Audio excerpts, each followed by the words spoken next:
Right, I think if everything we've ticked and all the boxes are working, we are now live for the ADK End of Year review show. Woo! Yeah! Right, so what is happening today? Well, we're going to obviously talk about what's going on, what's happened for the ADK channel for this year, but we've also invited many people onto the channel from the Hertfordshire and surrounding area metal scene. So we, at points throughout this evening, people will be dropping in to share with us what they've enjoyed about this year for 2023 for their bands, and of course, we'll be asking some questions about what's going on for 2024. So I know we've got representatives from bands such as Lowdown, Jackal's Backbone, Earthbound, Kaine, Millstone, Elysian Divide, Extreme Death Arts, All to the Sky. So we've got quite a few. Oh, Gevaudan. So we've got a few people joining us this evening. So for the next 20 minutes or so, we're going to kind of go around and I guess share what's been our standout moment, I guess, from each of us for 2023 on the channel.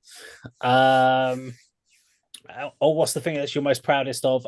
Before I do each of our bits and go and ask Andy and Kirk to kind of give theirs, I just wanted to share with these guys because you guys don't get to see the analytics on the channel, do you? Because I sit behind the scene and I look at everything and I look at the analytics. So we've had a reasonable year. We've had a total of 400,000 views on the channel, which I'm quite happy. 27,500 hours of content that's been watched, which is pretty good. And we've gained an extra 2,500 subscribers this year. So all really good news. We've had a big boost in subscriber growth in this last year or in the last week, and actually we had a really good result on a video we did yesterday. I dropped yesterday on The Warning, our video we did on the song Evolve by The Warning. Lots of debate on that, lots of comments. Been spending half the day responding to those for the last 24 hours. But can you guess what our number one best viewed or most viewed video is on the channel in the last 12 months? I'm gonna go for one of the Floor Jansen, either one of her solo shows or we've done several sort of live Nightwish performances, haven't we? Okay, so you reckon it's a Floor one? Okay. Kurt, what do you reckon's what's our number one? I'm surprised if it's not a Japanese artist. But I don't know which one. Did we review a Baby Metal song? Or we have done Baby Metal, yeah. I wouldn't be surprised if it's something like that. Although I'd be a bit disappointed because neither Andy or I actually like that band. So I can tell you, Baby Metal was our number 5th most viewed video. Nightwish was our number 6th and number 10th most viewed videos. Our number 1 most viewed videos was Love Bites and the video we did on Judgment Day, which is the one we got absolutely destroyed in the comments. Not this year. That was earlier the year, wasn't it? That was right at the beginnings. That was actually off of their new album. So we were actually very democratic on that particular video in comparison to the one we did, which was When Destinies Align, where we were ruthless in that one. This time we tried to still be very democratic, and we absolutely got destroyed on that one still. So that's why we stopped doing Love Bites, because I thought they were shit. And so that's why I couldn't be bothered to go back to them. There you go, Love Bites fans. Back off. Don't give a shit. Right. Kirk was in the right ballpark as to the top performer there, wasn't he? Yeah, Asian metal. Yeah, there are quite a few, but Voice of Best Prot's in there. Nemophilia is in there as well. And also The Warning's in there. So yeah, we've had a good mix of songs. We didn't grow as much as we like, but I think what's been really interesting for us on the channel has been we haven't gone down the route of just going for the views. We have got the integrity that we've done, which means we have focused quite a lot on bands at grassroots levels. We did a whole load of stuff on that Lawn Chair Youth, focusing on that. And so I'm happy with what we've achieved and the integrity that we've done. But I guess for me, so what would be your standout? You can have more than one. You don't have to just have one. But what have been the sort of standout things from each of you for this year that you're happiest about on the channel? Eva can go first if it springs to mind. Just shout out. Yeah, I've got a few things to say. I think Yeah. Kirk will agree with one of them. But I mean, I think it's my own personal contribution. I've never done anything like this before. You know, must have been sort of summer of 2022 when this all started kicking off with the Meet Your Idols project, and then it's sort of grown into this channel. You know, it started with the three of us either in various pubs around Hertfordshire or Zoom calls, or you know, the few times we was at Club 85, you know, reacting to videos. But I've sort of managed to sort of break out of the comfort zone and done quite a bit on my own. You know, start with an album review. I think it was the Axe and Vengeance EP. And then, you know, the interviews that I've done as well on my own. We've done many as a group of three. Sometimes it's just been the two of us. But, you know, the first few interviews I did were very nerve-wracking, but they came out really well. I think that helped by the fact that I was very familiar with the bands and maybe even knew, you know, the guys I was interviewing. Yeah. I had a bit of a technical issue when I got 25 minutes or so into the chat with who was from Earth. It was Chris and Louis from Earthbound. Interview was going really well. Know the guys well. Love the band. And I just stopped 25 minutes and went, fuck. Oh my God, I didn't press record on the Zoom. And we just had to basically start again. I mean, the guys, to their credit, were great. And we you know, we got our best acting hats on and made out like we were doing it for the first time, asking the same questions and getting the same responses. But the sort of personal highlight for me, I mean, I'm really pleased how the channel's grown. You said, Dave, I don't see the analytics, but I look at the video views and how, you know, the subscriber count is creeping up. I think we've just sort of recently topped over 4,000, which is great, I think, for what we do. But obviously, when the three of us sat on a Zoom call with the legendary Aaron Stainthorpe from My Dying Bride, which was a couple of months ago. But yeah, that was a real highlight for me. I was stalling on making it happen. I made the initial inroads. I think last December, me and Aaron spoke and said, well, he's had a busy December. Let's do it in the new year. I never took that leap to finalise the deal.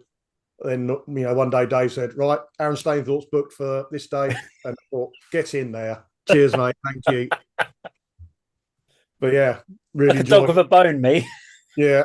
I need to be more like that. That's my New Year's resolution, one of them. Stop doing it tomorrow. Do it today. Exactly. That's the way to do it. How about you, Kirk? What's been your highlights this year?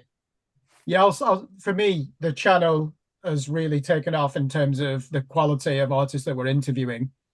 And also I like that we seek out artists within our area as well. I really enjoyed Metal to the Masses, meeting a lot of those musicians, seeing them progress through the rounds. Everyone we spoke to were really interesting, weren't they? Fascinating people. So first of all, thank you to everybody, certainly in the Hertfordshire, Cambridgeshire, Bedfordshire, Greater London metal scene. That you've really, we would be nothing without artists to interview, and I'm really great to get to know some of those people. Personally, some of my idols, Aaron Stainthorpe, My Dying Bride, Tommy Victor of Prong, that was a dream come true. I really enjoyed speaking to Tommy as well. There's been some good progress, I'd say, in terms of interviewing underground cutting edge metal artists, a lot of them associated with that great label Season of Mist. I know that we've certainly I have interviewed some of those artists in the underground. Yeah. So that gives me great pride. But I would say probably the biggest achievement, it wasn't really mine, but Dave, when you managed to get Dino from Fear Factory on an interview, that's when I thought, right, we've stepped up here. Aaron Stainthorpe, Dino, you know, we've gone up a level. So that to me is the most symbolic moment of this channel's history, early history in 2023. And that's something that I'll be concentrating on, trying to do at least one interview each week. Whoever that artist is, whether that's somebody who's, you know, a platinum selling artist or that's someone at grassroots level, we treat them all the same. They all deserve a voice and we want to speak to them. So yeah, finally, I'd just say though as well, highlights of the channel. I do like doing the reactions and some of those different angles that you encourage us to explore, Dave. They're really enjoyable. But certainly, I think the ADK Rock and Metal channel's future is doing more interviews, isn't it? Would you agree? Yeah, I mean, so this is where our biggest challenge has been this last year is what are we as a channel? So are we a reactions channel? Are we a reviewing channel? Are we an interviewing channel? Are we a news and resource channel? Because you can't really be everything. And the problem is your viewership for reactions are completely different to your viewership for interviews. Now, I think we would all be happiest focusing on supporting underground bands and doing interviews with the established artists and the interviews with the grassroots bands and doing our support pieces. The problem with that is we can't get the interviews with the established bands until you have a viewership base. And we can't get a viewership base because we haven't got the artists that we're interviewing. So we're in a real chicken and egg scenario there. So the only thing we can really do is to try and build a audience based around existing content, which is effectively videos. But the only way to really do that is we haven't in the last, I'd say 3 months or even 4 months, we've not used the word reaction in any video. They're always review and discussion. So we're trying to separate us from a word reaction because we watch these videos, but we are there just to really just kind of break them down, talk about them in that context to try and build a discussion base and be completely honest with what we do. And I think we'll need to continue doing that into 2024. I mean, I go back and I think about where we were in December 2022. We'd filmed all of our content for the How to Meet Your Idols piece. We were talking about going into 2023. We were very much focused on the reactions at that point, with the idea of seeing what we could do about the interviews. But at that point, I was sending emails left, right, and center. I mean, I've got this chain of messages in my Instagram where I was just messaging every single rock star and band that you can imagine in the heavy metal world. I sent a message to, and then 7 days later, I'd send them another one, and then I was trying every angle to get these guys to do an interview, and that's how we got Dino in the end. Yeah. And then once we got Dino, yes, we got Aaron Stainford, but I got the interview with the Birthday Massacre, which I was really happy to get. Yeah, so I've been chasing that for a while. I got Veil of Maya as well. That's another one that I'm proud of because I'm a big fan of that band, Veil of Maya. To get Lucas Magyar, the singer, yeah, that gave us a boost. So I was getting that. I mean, you got Victor, which I didn't get Victor. You got Victor. Richard Patrick from Filter. I was so happy to get that. I never thought I'd get Richard Patrick. Yeah. And so there have been some great interviews that we've done this year, and it's, for me, that was the kind of the foot in the door element that we can build on in 2024, and I really think that's the next stage. Now, obviously, the next big thing for the channel is the location change, which will be coming, which is going to be very, very cool. That's being planned, so hopefully, some point in March, we will have no more 3 video screens. You'll have the 3 of us in a room in the new studio. I'm currently costing everything for setting up the studio. You don't want to know. You don't want to know the costing. But to be honest, it's also included in all the other costs in the house that I'm buying. But the studio, I think in total for renovation bits for the studio and some furniture for the rest of the house is coming in at about 9,500 at the moment. So yeah, it's going to be an interesting room, but it's going to we've got a good sofa thing there, big plasma screen or big LCD. I'm not sure which I'm getting. We're going to have the work tables. We'll be able to invite people over to join us and for the interview stages at the house as well. The decor's in there. It's going to look very cool. We've got the new merch as well for the channel, so people can get t-shirts and stuff like that, which is also very, very cool to do. We had the new logo that we launched a couple of months ago. Title sequence and theme tune. Excellent. That's all been an upgrade. So we're getting there. I mean, we're doing the best we can with the idea of the videos. And I think the hardest thing, actually, the thing I'm proudest the most about for us as a group has been simply the fact that we haven't let some videos getting no views or poor views get us down. We still come back each week. We meet up every single Thursday evening for 2 hours. We go through content. We discuss that content. We have gone back and we've looked at bands in the scene. We've done album reviews, EP reviews. So we've done everything from we did the Lowdown EP, we did Before the Sirens EP, we did the original Sentient one. We've done music video reviews for all those bands as well. I think if a band in our scene has dropped an EP, I think we have reviewed it. As long as they've told us about it, then we have definitely reviewed it, and we've done whatever we can to support people in the scene, which has always been good. And that was our purpose of setting this channel out, was to support underground music and support grassroots. So I'm really proud that we've continued that, and we haven't been suckered into that idea of just chasing.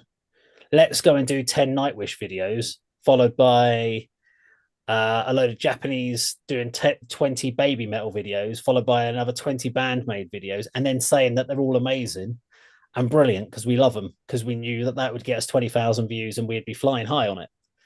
We knew that wasn't the way to go. So I'm proud that we've done that. Before, we have got a couple of guests ready to come in.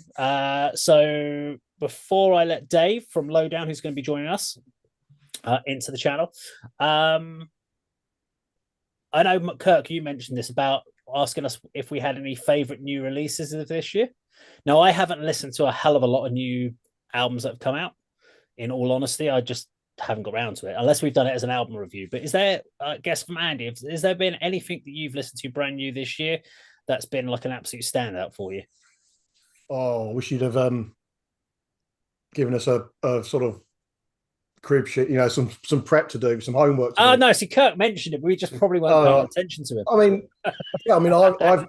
I've come across some really great albums from the reviews that have come our way. Sorry, the early releases that have come our way. Yeah, it's terrible. I mean, for an album which we didn't review, or did we review it? Mournful Congregation. They dropped 2 this year. We did one EP of theirs. January, I think. I don't know if we did both or one. I think it was just the first one. Exuviated by Mournful Congregation. Absolute classic funeral doom. They're the top of their game. This particular band, been doing it for 30 years. So I was really pleased that came out. But for sort of instant recognition, you mentioned earlier the Lawn Chair Youth project that we recently covered. I mean, that has been in the matter of the last few weeks. Cold Steel, we done one of their tracks. Yeah. I can't think what it's called because I've downloaded Full Tilt. Yeah, I mean, I think all of us were blown away the moment that started for the whole 2.5 minutes. And as you said, Kirk, you wanted it to carry on because there's an abrupt stop when the song was just really kicking into gear. But that's sort of hardcore with an almost such an instantly recognizable sort of band lineup and an image, but the music just actually hit home so hard, instantaneously, which doesn't usually happen for me, unless it's one of my favorite bands. New stuff takes a few listens to be, really grow on me. But yeah, that was one, that was my sort of release highlights, I think. Okay. What about you? I mean, Kirk, I know you could basically talk for England about new releases, but can you keep it down to 2 minutes for me so we can get Dave in on time? Yeah, I mean, I've just been doing the top 50 albums of 2023, putting it together for Scream Blast Repeat. I'd like to integrate Scream Blast Repeat or affiliate that more with ADK as well in 2024. So yeah, these are the albums that have stood out for me. The best album of the year, Pupil Slicer, Blossom. They've got many friends in the Hertfordshire scene. They're a London band, aren't they? And the bass player actually filled in with Everest Queen at one point. Number 2, Dawn of Ouroboros, progressive. You're not giving us 50, are you? You're not going to give us all 50. I'll give you 6. Okay. Dawn of Ouroboros, Velvet Incandescence. Number 3, Tesseract, War of Being, one of my all-time favorite bands. Number 4, a New Zealand tech death band, progressive tech death band called Blindfolded and Led to the Woods, Rejecting Obliteration. I also really enjoyed a band from an Irish sludge metal outfit called Realm Kingdom. They put out an album in January, just before my father passed away, called Monarch, which I was listening to quite a lot at the time. Yeah, there's been some great albums. I mean, I'll just quickly, 30 seconds, one from each genre: thrash metal, prong, State of Emergency classic. Death metal, already mentioned Blindfold and Lent to the Woods. I like that band Horrendous, who you two interviewed. Thought their album was fantastic. Black metal, a band called Omega Infinity. They put out an album called The Anti-Current, which was my #1 in that genre. And then prog metal, #1 was Dawn of Ouroboros. But I did like that album from the band Temic, who we are interviewing and will be on our channel very soon. So yeah, there's been many, and they're just a few of the names that have stood out for me this year. Cool.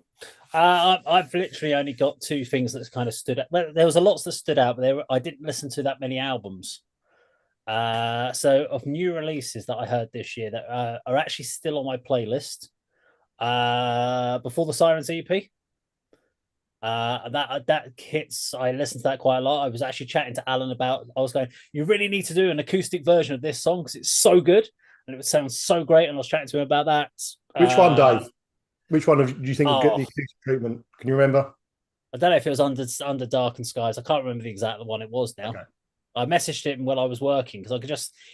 What I loved about it was the fact that Alan's vocals are so personal, and knowing Alan, I know exactly what he's singing about, and so it resonates more with me. I think from that point, having had conversations with him when we were doing like the Low video, and understanding where Low came from and what was going through his mind when he wrote the lyrics and stuff. And the other one, the album by Caregah. Yeah, it was just a fucking banger, and still love that track, all the albums. But weirdly, Tomahawk, that first one we really loved, isn't even on that particular EP. But it's still such a great bunch of songs there by the lads in Caregah. I had asked if they could be on, but unfortunately they couldn't make it onto the channel tonight. So unfortunately they're not able to join us. But right, it's time to let our first guest of the evening. I was going to say mystery guest, but it's not really a mystery. We've told you who's coming. So I'm going to let Dave from Lowdown join the chat. So Dave, in you come. Is he wearing a hat or is he not? That is the question. We'll find out. The baseball cap will be. I'll be if he doesn't have beard baubles in. Let's have a look. I think the baseball cap will. He will have beard baubles. No, this is beard baubles. Oh, you're looking very, very clean there, Dave. Right. Hey, man. What's going on? Yeah. Hey, Dave. How you doing, mate? Hello. Yeah, all good, brother. How you doing, man? We are very well, very well. Thank you for coming on. You've had a busy old year this year. Yeah, man. Yeah, it's been good. Been a very good year musically. Yeah, man. So tell us about, what's at the start, going from the start of 2023 when you got into this year, how has it been as an emotional journey for you? How looking back on what you've achieved in 2023, how's it feeling there? And then can you tell us what your plan is or what's going on in 2024? Because you did do an announcement a couple of days ago, didn't you? I did. I'd like to know a little bit more about that, mate. Yes. So if we take it back, we'll take you on a little story now. Oh, yay! Right. Now, to be perfectly honest, even when we started in 2022, February 2022, the whole thing was, you're not going to be surprised by hearing this, is all I wanted to do was play some gigs, have a beer, and just enjoy myself. That was it. And I found 3 other guys that would do it as well. Mm-hmm. And after some changing on the guitar, we found our love Ant, and it's just been going since then. Really, it's just not really stopped. In all honesty with you, but it's still fun, and I think that's the main thing. Music should be a way for people to escape their normal shit, man. Let's face it, life can be pretty difficult. So if you've got some music there to soften the blow, so to speak, then that's a good day, man. It's a good day. And that's all I've ever tried to do, is just to enjoy myself and have that as my escape, as my release, as my mental well-being, as my thing. Yeah. But yeah, the year was mad, absolutely mad. I mean, Metal to the Masses was intense. I'm not new to Metal to the Masses. I did it in my other band, and we did well in my other band. But that was pretty intense. Yeah, it was good though. Very good fun. And I loved the way that every Sunday, that's it, right? We're going down Club 85. We're going to go and support XYZ, whatever band was playing the Hertfordshire metal scene. And it was great. just really, really good sort of camaraderie and family kind of vibe. Really good. Can I ask, when you at the final, Yeah. when your guitar was suddenly like not holding tune, what went through your head when you were like, fuck, I've got no guitar to play? Did you at that point just suddenly go, that's it, we're out, that's it, we're fucked now, because we're not going to be able to pull it? Or did you go, fuck it, I'm just going to, because you were doing some big old 4 power moves and stuff and stancing on the stage and all sorts of shit going on? I mean, without sounding, I don't want to sound too preachy, but one thing that's always stayed with me since starting music, from ever picking up a fucking guitar, was something that my music teacher told me. You got to get 2 people off at a gig, the deaf guy and the blind guy. Even if they're not there, man, you got to do a good live show for the deaf guy, so he has something amazing to look at, and you've got to hit the fucking music for the blind guy. So that's something that's always stayed with me. So what happened was, my low, well, it's a C sharp string, but my low E string snapped at the end of the first song. You can't write it like that, can you? But you know, you adapt and overcome. And to be honest, I never went into a show thinking we were going to win, because to me, all it was a half hour of power for me to get up there and spread the word of, you know, the riff. That was it. Yeah. It's all it's ever been. But no, when that snapped, I thought, oh shit, can I play the whole set augmenting to, you know, 7th or the 8th fret or the 12th fret on the G string? Can I play the whole set like that? And I tried to at the end of one of our songs, and I was like, no, this sounds dog shit. I can't do this. So I didn't. And I thought, oh, loads of stuff goes through your head. But the main thing was, right, come on, man, you know, fake it till you make it. I've got to be professional. I've got to just crack on. So I cracked a beer open, and yeah, the rest was history. Fair play to Ant as well, because you only brought him in a later stage of the competition. Yeah, Dave, he was playing those pinch harmonics as well as you, all those scale fills, everything. So at least you had him to rely on. And I think he'd only been in the band for 3 weeks, even in the final, hadn't he? So phenomenal performance from Ant. And I know he obviously he lost some guitars this year. Can you confirm? Did he get those back or not?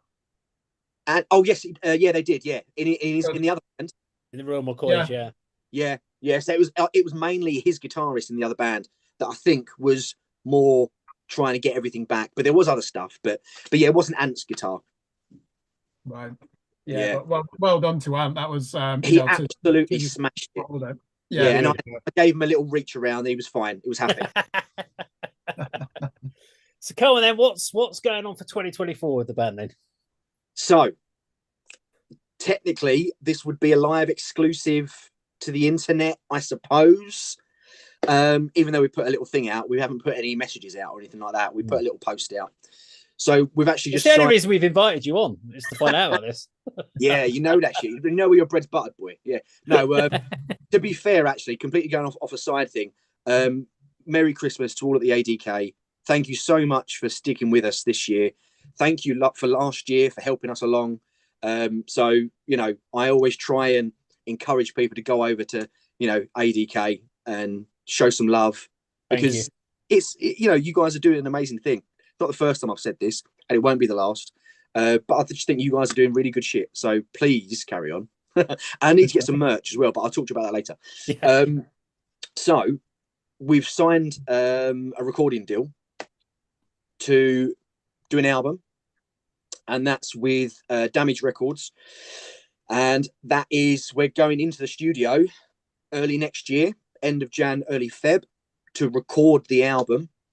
And that will be out in the shops and on vinyl. And yeah.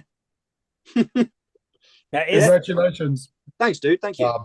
Now, are they going to be the songs that were on the EP redone, or is it a whole brand new set of tracks? It's nearly all brand new. So there's a few changes. Let's just say that, you know, when I wrote, for example, Sleep, there's the first ever song that I wrote for Lowdown. So since then, It's like 2 years have passed. Now, originally, I wasn't going to use that. But to be perfectly honest, we put it out into the ether that we weren't going to use that. And it was synonymous. What the fuck are you doing? What do you mean you're not putting that on the album? So that's going on the album. Okay, that's a fair play. Yeah, but it's not the EP version. I'm changing it slightly. Good. Yeah, so, and there's a few other little changes, but it's nearly all brand new stuff. A whole load of new merch is coming out as well. I am designing the album artwork, and I'm doing it in a kind of a story-ish, emotive kind of way. I don't want to say too much about it, but there's a big meaning behind the artwork that I'm working on. So yeah. And there's Andy and Kirk just saying nothing now. I'm like, I can't be me. I'm always asking all the questions. Go on, Andy. You've got something to say. Well, I'm surprised Dave didn't sort of cover it on his sort of rundown of the year. But do you remember myself and Dave joined you in your little tattoo shop in Arsley for the music video? I do. Was that this year? Very much enjoyed that. That was this year, yeah. Was it? God. Very early in the year. I think was it January? I genuinely thought that was last year. I think it was around March. Oh, right. God, that's insane. But yeah, that was really good fun. That seemed a long time ago. And yeah, again, thank you to ADK guys for documenting some of that as well. So you know, again, you guys have been there since I started Lowdown. So yeah, 18 months, give or take. We've been doing something or other. It's been a bit crazy. I'll tell you what, mate, because I only moved up to Hertfordshire maybe 3 years ago, maybe just under, and just getting straight into the scene. And I knew about Club 85 because I toured in my other band. But the scene here really is unmatched. And I've been in a few different sort of areas. And in relation to Club 85 and Hertfordshire metal scene, you know, ADK is known. So you guys should be really proud of yourself. And moving from, you know, what you were doing and into next year, I was sneakily listening to your bit before. I hadn't finished my makeup quite yet, but yeah, that sounds wicked about you expanding. That's exciting times. It is exciting. It's a lot of work, but I think it's going to take the channel to the next level. Yeah. It'll just look more professional and be great. Yeah, but that pays off, doesn't it? Exactly. Yeah, fake it till you make it. That's what I've been doing. Right. Well, that's Dave's time on the channel done. Thank you very much for dialing in. We're going to let you log back out, and we'll obviously catch up again in the 2024 with Dave from Lowdown. Thank you, guys. Dave. See you later. Congratulations on the record, Dale. Thank you, bro. So that's Dave leaving, and we are about to let in Mr. Richard Stevenson. So he can be representing whichever band he decides he's going to represent today. And there's Richard. Hello, Richard. Hello. Hey, how's it going? Caught him off there. Just caught him off guard a little bit there. Hi, Richard. How are you, mate? Yeah, good. How are you guys doing? We're great. Fantastic. Now, since we last caught up, because it's been about 6 months since you were last, I think you were on the channel with us. Have you joined any new bands? Not yet, but you know, there's still time. There's still a few days left of the year. Got a couple more days to add a new band to your roster, because I do swear that Nelly was trying to have a run for your money when I did his behind the kit of how many bands he's in compared to you. So I think there was a bit of competition there. Yeah, there always has been. So anyway, 2023, how's this year been for you and the bands? Yeah, pretty good. I mean, I'll be honest, I struggled to remember everything that I've done because I'm sort of quite a lot of bands. Yeah, going over, I think it's about 5 projects now. But it's been a good year. We did a lot of good stuff with. I mean, where to start really? It's like we did a lot of good stuff with Lowen, particularly. I think that's been the most exciting stuff that we did in 2023.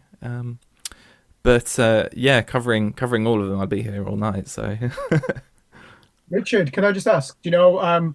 I saw the post. Lowen are going to be touring with Green Lung, and they're doing a UK and Ireland tour. Are you going to be playing bass on that tour?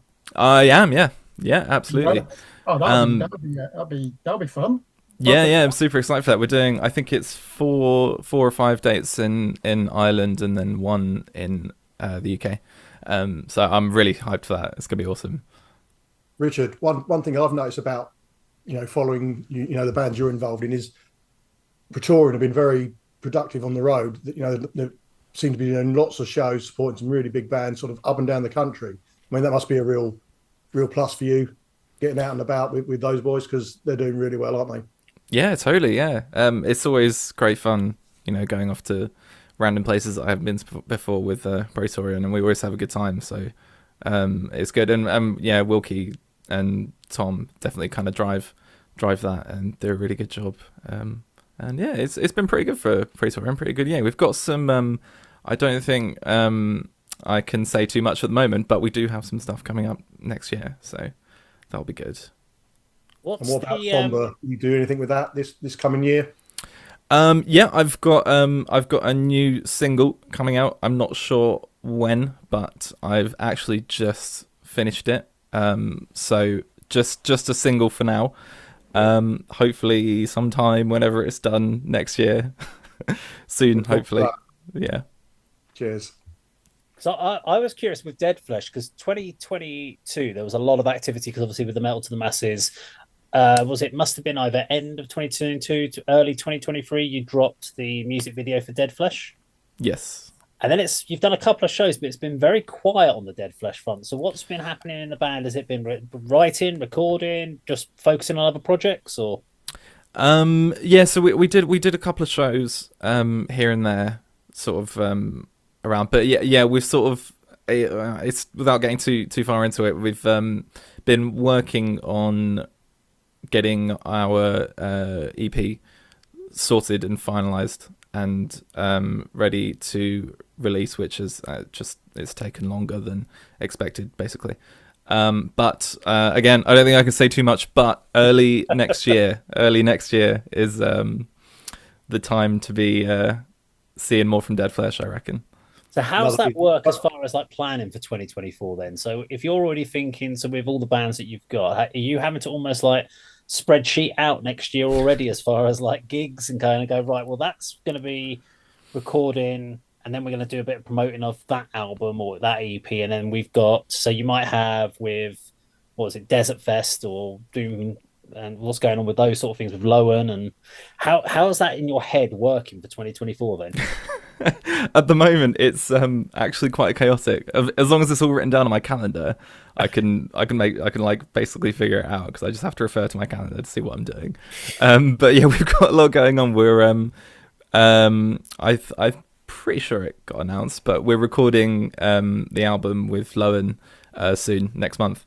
So we got that going on, and then I can't remember what's already been announced and what hasn't been announced, but some stuff's happening with Praetorian, and then Dead Flesh. We're going to be releasing the EP sometime next year. So yeah, as long as it's all in the calendar, then I'll pretty much know what's going on. Right. Okay. I had something in my head there, just something popped up on my screen. Andy, you got a question? I just put him under pressure. It's another busy year for Mr. Stevenson, isn't it? Seems like it. Hey, Kirk's back. That's what I was trying to say. Popped on my screen. I was like, is that Kirk trying to join? I was like, what's going on there? Let's see if he's come back soon. He always has some really good questions on this. I was going to ask about Dreadbeggar, because you had lineup changes. Of course, Dreadbeggar. Yeah. What happened there? Luckily, obviously, Tom sort of jumped in and helped you out, kind of like back in the band again. And I know, yeah. It was a bit of a shame, because we were gearing up to do our show at Club 85, which I was really excited for. And we were practicing with a drummer. We had a drummer. We were all like ready to go when we were rehearsing. Spent a couple of months doing it, but it was just a last minute thing. He had to back out, and so we are once again drummerless. But we did it with the drum machine and had a good time. And we shot the video and released the single, and that was good. So it was all actually quite stressful. So I figured I'd sort of put Dreadbeggar on the back burner for now. But I've got loads of stuff like written and bits and pieces, and I need to go back and look for it. So I'm sure I'll get around to doing more with Dreadbeggar at some point. And I got Tom with me, so yeah, he said he's up for it, so that's good. That's great. That's good news. Yeah. Kirk, you've joined us. You're back. Yeah, can you hear me? Yeah, we can hear you. Excellent. I can't quite get it up on the screen. Sorry about that, Richard. That's right. Richard, which festival did you play? Was it in Leicester when Paradise Lost were headlining? Yeah, I wrote this down. Hang on. It was Uprising at it was the O2 Academy in Leicester with Low, and that was on the Combi Christ and Paradise Lost were playing. Yeah. Yeah. What was that experience like? Because obviously now, with some of these bands, you get into bigger and bigger stages now, aren't you? Yeah, especially Lowen's like definitely playing some pretty big shows. It's really cool. Yeah, like we played Doom Lines and Desert Fest, and Uprising was awesome. Seeing I got to, because I've never seen Combi Christ before, and seeing them play, like I was just standing on the side of the stage or whatever. And then after that show, I was like, okay, now I'm like a fan of Combi Christ. They were amazing. Yeah, and also let's not forget Dead Flesh. That was a great show that you did in Luton, supporting Calligram and Burner, two great bands who are well established in the underground. And I'll just never forget that you somehow managed to forget the name of the headliners when you were playing that show. When you were thanking everyone for coming to the gig. I do that every time. My memory's so bad. I'm constantly forgetting who we're playing. It's very embarrassing, and I profusely apologise. Who's looking forward to the headliners? Because I can't remember their names. I can't. Who the fuck knows who it is? What it was like. Thank you for the openers. Thank you for the person on before us, and thank you for the headliners. Great. Yeah. Thank you. The go-to is thanks for all the other bands. That's the go-to. That should go to. For the record, it was the well-respected Anglo-Italian black metal band Calligram, who was signed to Prosthetic Records, who were quite a big name. I see. The Indigo who were headlining. I did buy one of their t-shirts, so I think that. Oh, there you go. Just so you could look down and go, oh, that's who it is. That's the one. Yeah. Right. Unfortunately, Richard, your time is up with us this evening, as we're about to be joined by someone else. But I just wanted to say a big thank you for joining us, telling us about your year. Best of luck with all the bands in 2024. And of course, we will see you at Club 85, I'm sure. Absolutely. Hopefully, with all the bands with the next round of Metal to the Masses. We'll be good when we all go check them out. But thank you very much for joining us. No worries. Thanks so much for having us. Thanks, Richard. Appreciate it. See you guys there. Yeah. Okay, our next contestant in This Is Your Life, or This Is Your 2023. This is 10 minutes of your 2023. We have Mr. Chris Stroud joining us from Earthbound. Let's bring him in. Dun, dun, dun. Right, so let's find out. His camera is off. Now let's see if we get all this working. Microphone's off. Hey, brother. How you Chris doing? Stroud is with us. Hello. Chris. It's Hello, me. hello. It's me. It's you. Fine. You're here on the channel. Welcome It's cool. to I got ADK. unlike other people, I've got nothing else to do at this time of year. So That's I what we can said. That's the only reason we're doing it. We're like, yeah, fuck it. We've got nothing else to do tonight. Might as well. give me 2 seconds. I've accidentally got your stream open. I got your stream You're open getting in it the in background. stereo. So I'm getting it in like 40 seconds of delay, and this is the head in. There it is. Yeah. Get rid of the stream. There bit. we go. Right. There we go. That's sorted my head out. So apologies. What did anyone say anything at that point? Because I was just getting. No, we were just letting you go, saves. mate. No, we're waiting for you, mate. So welcome, Tremendous. welcome. It's 2023, Hello. Earthbound. Me again.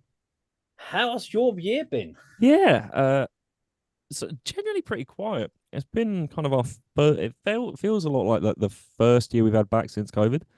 Because obviously there was the COVID year which killed everyone, and then we had what we refer to in the band as the kidney year, which nearly killed Tom in 2021, and then we spent the whole of 2022 basically just writing and trying to get the album together, more than gigging, and obviously Tom was still recovering at that point to a certain level now. Yeah, he's doing a lot better. The album is more or less the album's completely written. 75% recorded currently. First 3 singles are as far away from being done, so they should be coming out early next year. They're like 90. We've got like one tiny mix revision we need to send off to get them back. So you'll get some some new Earthbound from us at the start, round about the start of next year. Probably not January, February, because that's too early. People are still in Christmas mode. You know, March time and onwards, we get some trickle of Earthbound going through the rest of the year, which should be quite good. Because we're Chris, you know, which studio are you using to record the album? all right. I'm not going to tell you who we're producing with because we haven't announced it yet, and I think John is currently watching the stream and would probably murder me if I revealed something too early. But we're just recording at London Road, in Baldock. Obviously, there for drums and vocal. Their live room sounds pretty good for especially the price that they charge. So we thought to go in there. Drums, guitars, bass, and like keyboard orchestrations and stuff. We all do at home because we're all fairly competent in our recording abilities. So we just do those at home. It's just, can't fit a drum kit into a bedroom. And we did the whole recording vocals in the cupboard thing for our first EP. And please don't listen to it because it sounds horrible. I recorded it in there.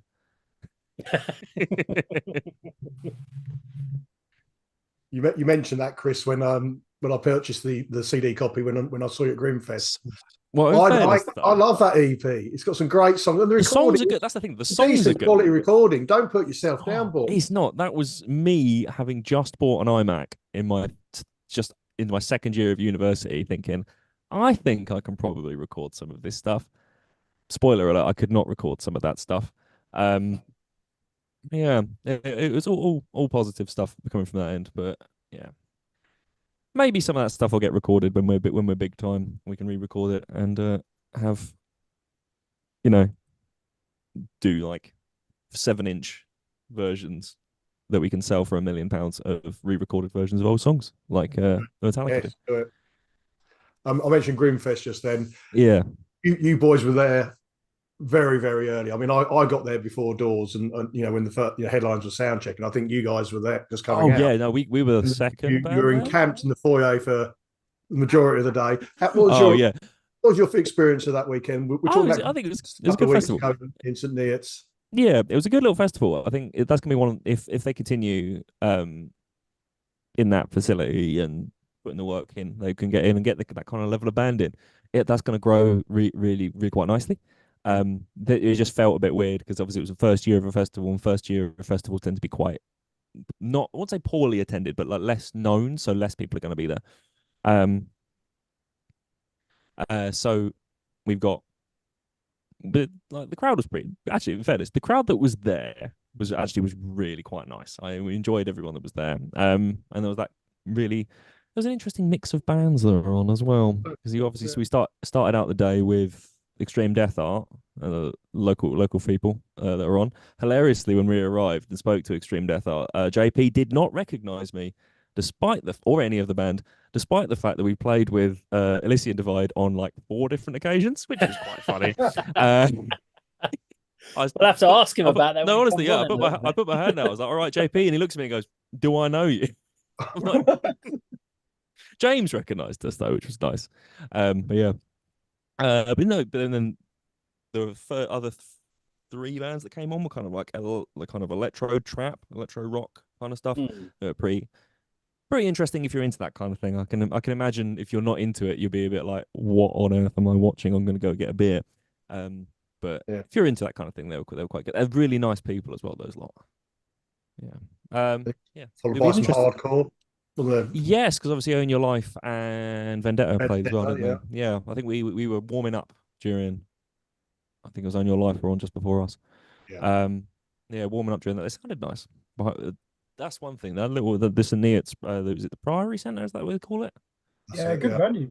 It is a good venue. And like we were on stage and like, oh, this is good. It's been a long time since we've played with actual blinders. Because 85s, the strobe is like a standard strobe, so it doesn't really like kill your vision if you accidentally look at it when it's firing. The amount of times I turned around to look at Ricky, our drummer, and got in the face, and I was like, "I'm going to fall over." The only other time I've experienced that was at Bloodstock. The sound that weekend though was absolutely top notch throughout the day, and Kirk would probably agree that on the Saturday when he was there. They've done a really good job, didn't they, for the venue, the sound for everyone. Yeah, I'll definitely be going next year. And next time I'll stay over though, rather than rely on getting the train back to Stevenage from St. Neots, because that Yeah. ended up being a bloody nightmare on that Saturday night. Was it strikes that weekend? Yeah, there were, when I got to the train station, there were two that were already cancelled, and then the replacement bus didn't turn up. So that was a bit of a This is the great thing for us, right? When we got offered that, we looked at it and we're like, hold on. Like John and Louis looked at it and we're like, this is literally 10 minutes from my house. It's amazing. Normally, because we've been playing gigs recently, like we've had one Nottingham, a lot of them Midlands, so it's like 2.5 hours away.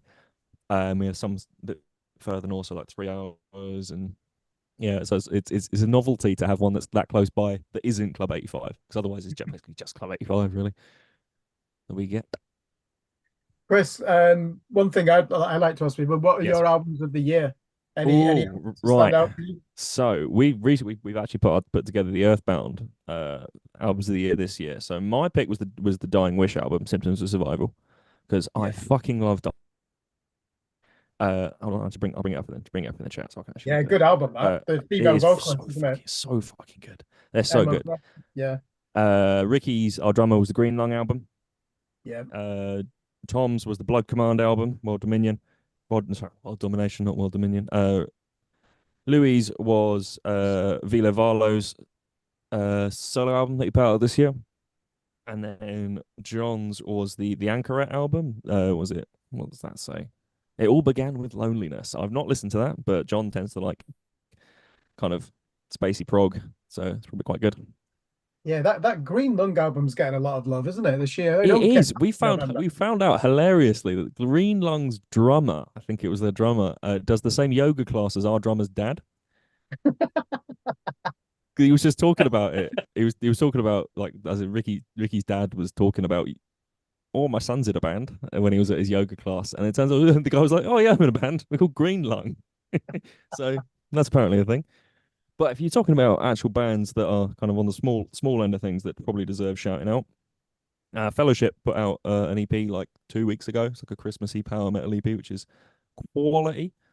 A number of singles came out from 40,000 Leagues this year, who a band we played with recently at 85. We brought them down from Manchester, and they went down a fucking treat because they are so good.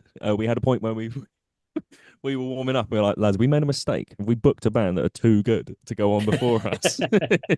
But no, they were really, really good, really nice guys as well. Crown Solace, if you're into your symphonic metal, they're a band from, I think, the West Country. Kind of symphonic metal with a like high vocalist, except you think it's a female, but it's not. It's a bloke, and he's a countertenor, and you don't see very many of those. They're so good.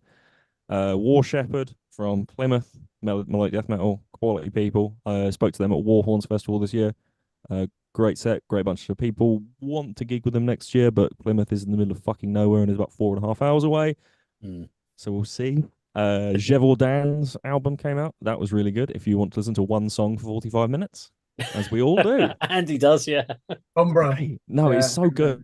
It's so good. Really good. Must Kill, obviously, all their stuff they put out this year has been the EP they put out. The Tribe of Ghosts singles. There's been so much stuff that's come out this year, man.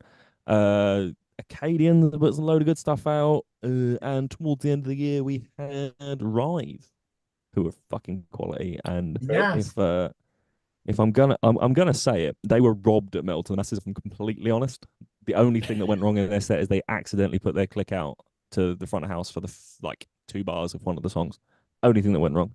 They were robbed. What did you think of the Aquila album? It was all right.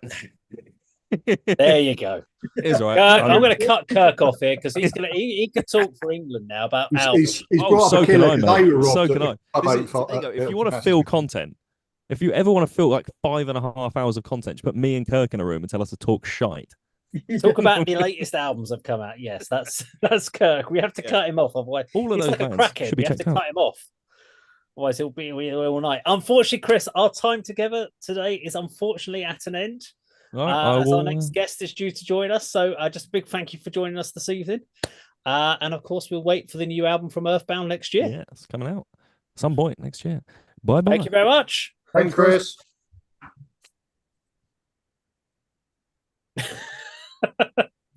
There goes Chris from Earthbound. Joining us next, we have Mr. James Wood from Millstone. Let him in.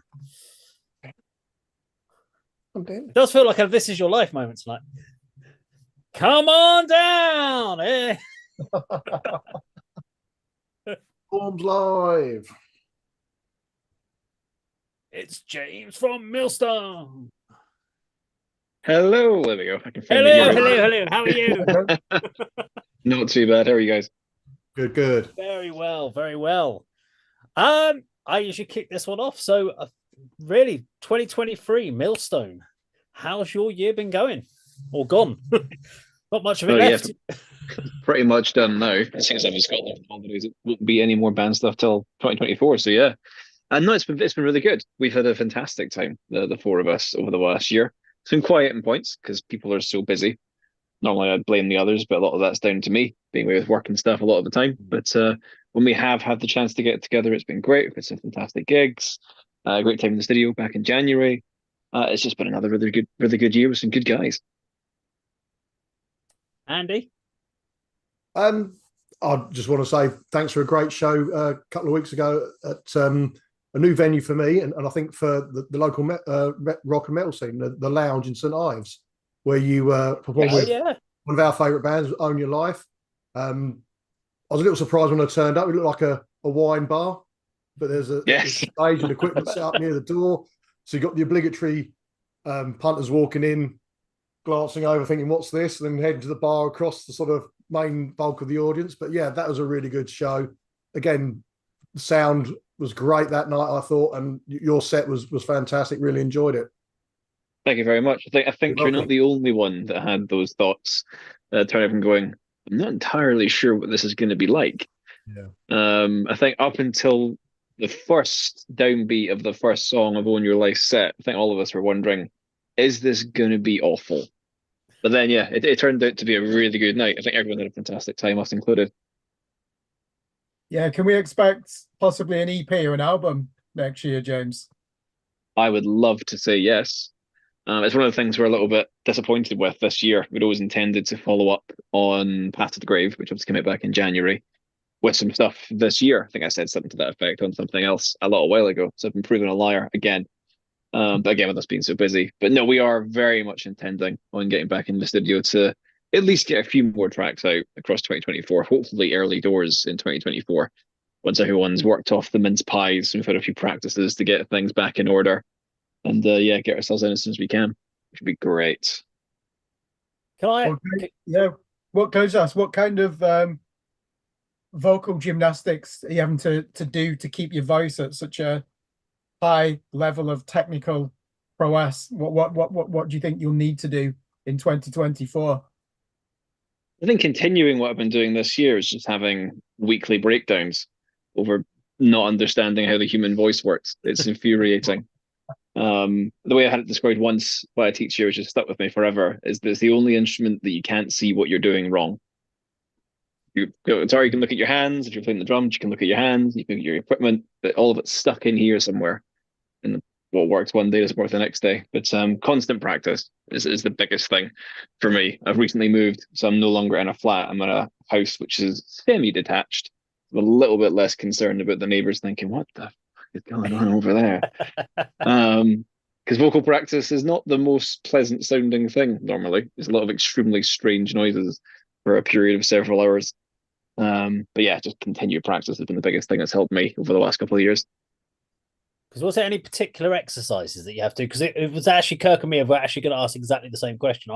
Except for I wasn't going to do vocal gymnastics. I was just going to literally ask the question of 2 years ago back at Metal to the Masses. I remember your performance, and I remember me and Andy being there and watching it and going, you did your first two songs and your voice started breaking on the third and it started cracking because you were pushing up so high, and we were like, it's amazing there, but you just... And I think our feedback was always that you've just got to be able to make it the full 30 minutes of your set without blowing your voice out. But in more recent gigs, you've been able to do that. So I was like, you've obviously been doing something to strengthen it. And I wasn't sure if it was a particular vocal exercise or is it just a case of strength training or... So it's kind of neither, actually. I mean, for me, for a long time, that's what I thought the answer was. This must be something I'm doing wrong. And to a degree, it was. I got a number of lessons a couple of years ago, which sorted a lot of that out. That was pre Metal to the Masses. I'd already made leaps and bounds improvements there, but I was still having that problem, as you say, of 2, 3, 4 songs, and even in practices, it's just starting to get rough. But I had a eureka moment, and I've had quite a few of those over the last couple of years, which have been the big points where something's really leveled up. It's just that I'm singing too fucking loud all the time, even in parts of the song where I don't need to be. It was always louder is better. If I can be louder here, I should be louder here. But pulling back and making a really conscious effort all the time. So again, not a specific exercise, but just something that I bear in mind now, pretty lively. Don't overdo this bit. You don't have to. It will still sound great if you just eke it back to 80%, rather than trying to go hell for leather constantly. Because then, like you said, by the third song, the whole thing is fucked with a capital F. Because I remember watching you at the must have been Metal to the Masses or one of the shows there, and from your point of view, you're very much trying to put on a visual performance. So I noticed that in the last Metal to the Masses, there was a military type jacket going on, and it's you're doing a lot, but I didn't see the other guys. So is there something that you're trying to put together a visual show from you? Is this something we can see from Millstone as a band, or is it all going to just be something that you're doing, or is the band going to incorporate elements? What can we expect next year from the visual point of view? It's something we've discussed a number of times. There's an element, and it's absolutely fair enough. I think either way around you look at it, that I am the one that's most comfortable making myself look like a twat. If I think there is the slightest possibility that doing this would look cool to someone, I'm happy to give it a go. Right. Whereas the others are a bit more keen to focus on getting the instrumentals just so. Carl especially, Lee as well. And Simon, bless him, is stuck behind the kit. So he can be doing whatever he likes. No one's going to see him to a degree. So we're more or less happy for me to take on the bulk of that. So the big jackets, getting the makeup on, the fake blood. And I love it. It's theatrics, and that's what's one of the many things that draws me to metal as a genre. So getting to really sink my teeth into that is always good. So I would say for 2024, more of the same. I'm always thinking of new ideas and new ways to, as I say, make myself a bit of a twat in the name of drama. And can we expect anything like a music video next year? I would love that. But again, the real question comes down to time for us. We've got a very limited amount of time that we're all in the same place. I think it's one of the things don't get me wrong. I'm sure every band in Hertfordshire struggles with this, but it does feel sometimes that we struggle with it more, even just from the perspective of gigs we've had to say no to over the last few years because one of us is not here, away overseas, even working. It's been really frustrating. If we can get the time in between doing a few more gigs and getting again these tracks out, which can be our main priority, I would say, I would love to get a video done, but we want to make sure that it was the best video it could possibly be. Rather than something, look, we've got a weekend, let's see what we can throw together. It would be a bit of a project. Excellent. Kirk, anything else from you? Because we've got the final 1 minute before we've got our next guest joining us. Yeah, I can talk quickly. Let's finish it again. What's do you have an album of the year? Oh, for fuck's sake, every time, Kirk. Really? I mean, there's always some consistency. Listening to. That's his go-to question. For James, that's a good question, Kirk. Album of Don't the year. encourage him. I am. No, I think it's a good question. I'm going to go off-piste by A, not choosing a metal album, and B, not actually remembering off the top of my head the name of the album. But the new album by Rival Sons that came out a few months ago, I have been hugely into. They're one of my big inspirations overall. I'd fallen off a little bit over the last couple of albums. It got a little bit too strange for me and too self-indulgent, but this recent album is superb. If you like Americana hard rock, you've got to listen to it, even if I can't remember the name of it. Okay. Add that to the list. James, just a big thank you for joining us today. We will, of course, catch up soon at one of the shows, probably at Club 85 at some point. Almost certainly. It feels like our second home at this point. But thank you for joining us today. Thank you, James. No worries, guys. Enjoy the rest of your day. Take care. Okay. Next on the chopping block. Who's next, guys? Any guesses? Rage. Oh, no, not Rage, because you told us his time slot. Rage is later, unfortunately. It's Henry. Jake. Is it Jake? No, we have Mr. Michael O'Neill. Nelly is right in the room. No. Dead Flash. Dead Flash. We're going to get another viewpoint on this one. Sing it back to me. Dead Flash. Dead Flash. Betty says incest. Behind the kit. I'm going to talk about behind the kit. Hello. Good evening. Hello. How are you? Testing. Can you hear me? 5, 6, 7, 8. Testing. Hello. We can indeed. How are you? I'm absolutely marvelous, sir. How in the dickens are you? Oh, Will, why are we talking like this, for fuck's sake? Because we are from books of Charles Dickens. Good day to you, gentlemen. Good day. Ah, humbug. Oh yeah, well, it is the season for bar humbug indeed. Much bar. Get me a goose, the biggest goose you can find. Do you have a fine goose, Andy, for us to have? I'd love a goose, please. I do need to. Oh, excellent! He has a voice. I wasn't expecting a voice. Yay! He's playing. Yay! Marvelous. Your fault. This pleases me greatly. So how are you? Because we've obviously had Richard on, so we need to talk about how many bands you're in at the moment. Oh, a lot. You're in a lot. So, cover. Did you join any new bands in 2023? Yes, you did, didn't you? I did join a new band in 2023. Because you have so much free time. Because what more could I possibly want but more bands? I'm working on them like Pokemon. You see, I'm going to collect them all. Collect every single North Hearts band. Yours will be next. I've got Tribes in my sight. So anyway, 2023. Go on then. Tell us about your year this year then. Well, good news. I haven't shat myself royally at any point during this year, which for me is a massive achievement. And even more so, I didn't shit myself while playing either, which again, I'm sure every band that I'm in will appreciate the fact that that's happened, because there is, I don't know if you've experienced this when you partake in going to the bathroom and unloading upon said porcelain, that sometimes it's a bit of a whiff, just a cheeky bit of a whiff. But, as the person who's dealt it, you don't normally smell it. I can confirm that normally if I've dealt something, I'm like, fuck me. Oh, that's a bit smelly. So if I think that's bad, God only knows what you would think if you're on the other end of that. Especially if you're trying to play a gig. So, good news, with the lack of shitting myself this year, I feel like we've managed to achieve gigs that didn't stink, at least literally. You've achieved something then. Exactly. So that did we achieve any recordings this year in any other groups? That's a good question. I think no. I think all of the recordings were last year. Yeah. But none of them are out for multiple bands. So you're recording them all, but they've just been sitting there. Yeah.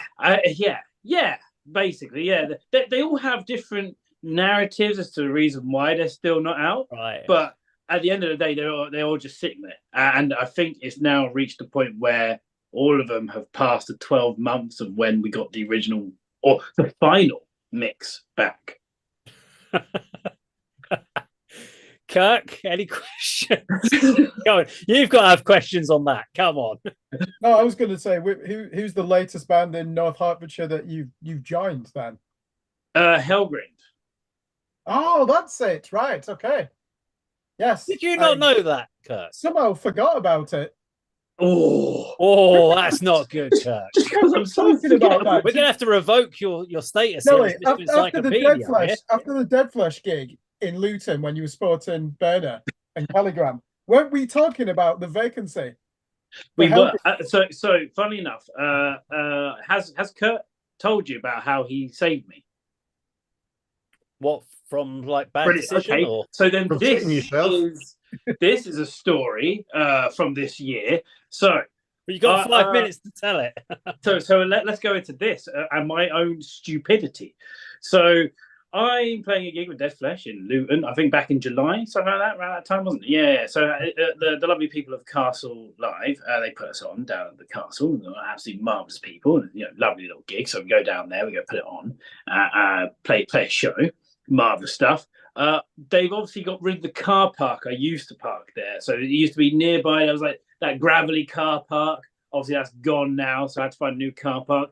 I work in Welling, and there used to be a couple of people who lived in Luton. So I was talking about car parks, and one was like, "Oh, there's literally an NCP down the road." I'm like, "Perfect." I know NCPs. I parked there previously for many gigs before. Smashing work. I'll go there. I get to load off all my stuff, go off the park, find the NCP quite easily. I'm like, brilliant. I'll park in there. Fantastic. Someone's on the way in, so I don't really bother reading any of the signs. In I go, park the car up. Marvellous. Off I go to the gig, play the show, marvellous stuff. Blast beats galore for everybody. Yay.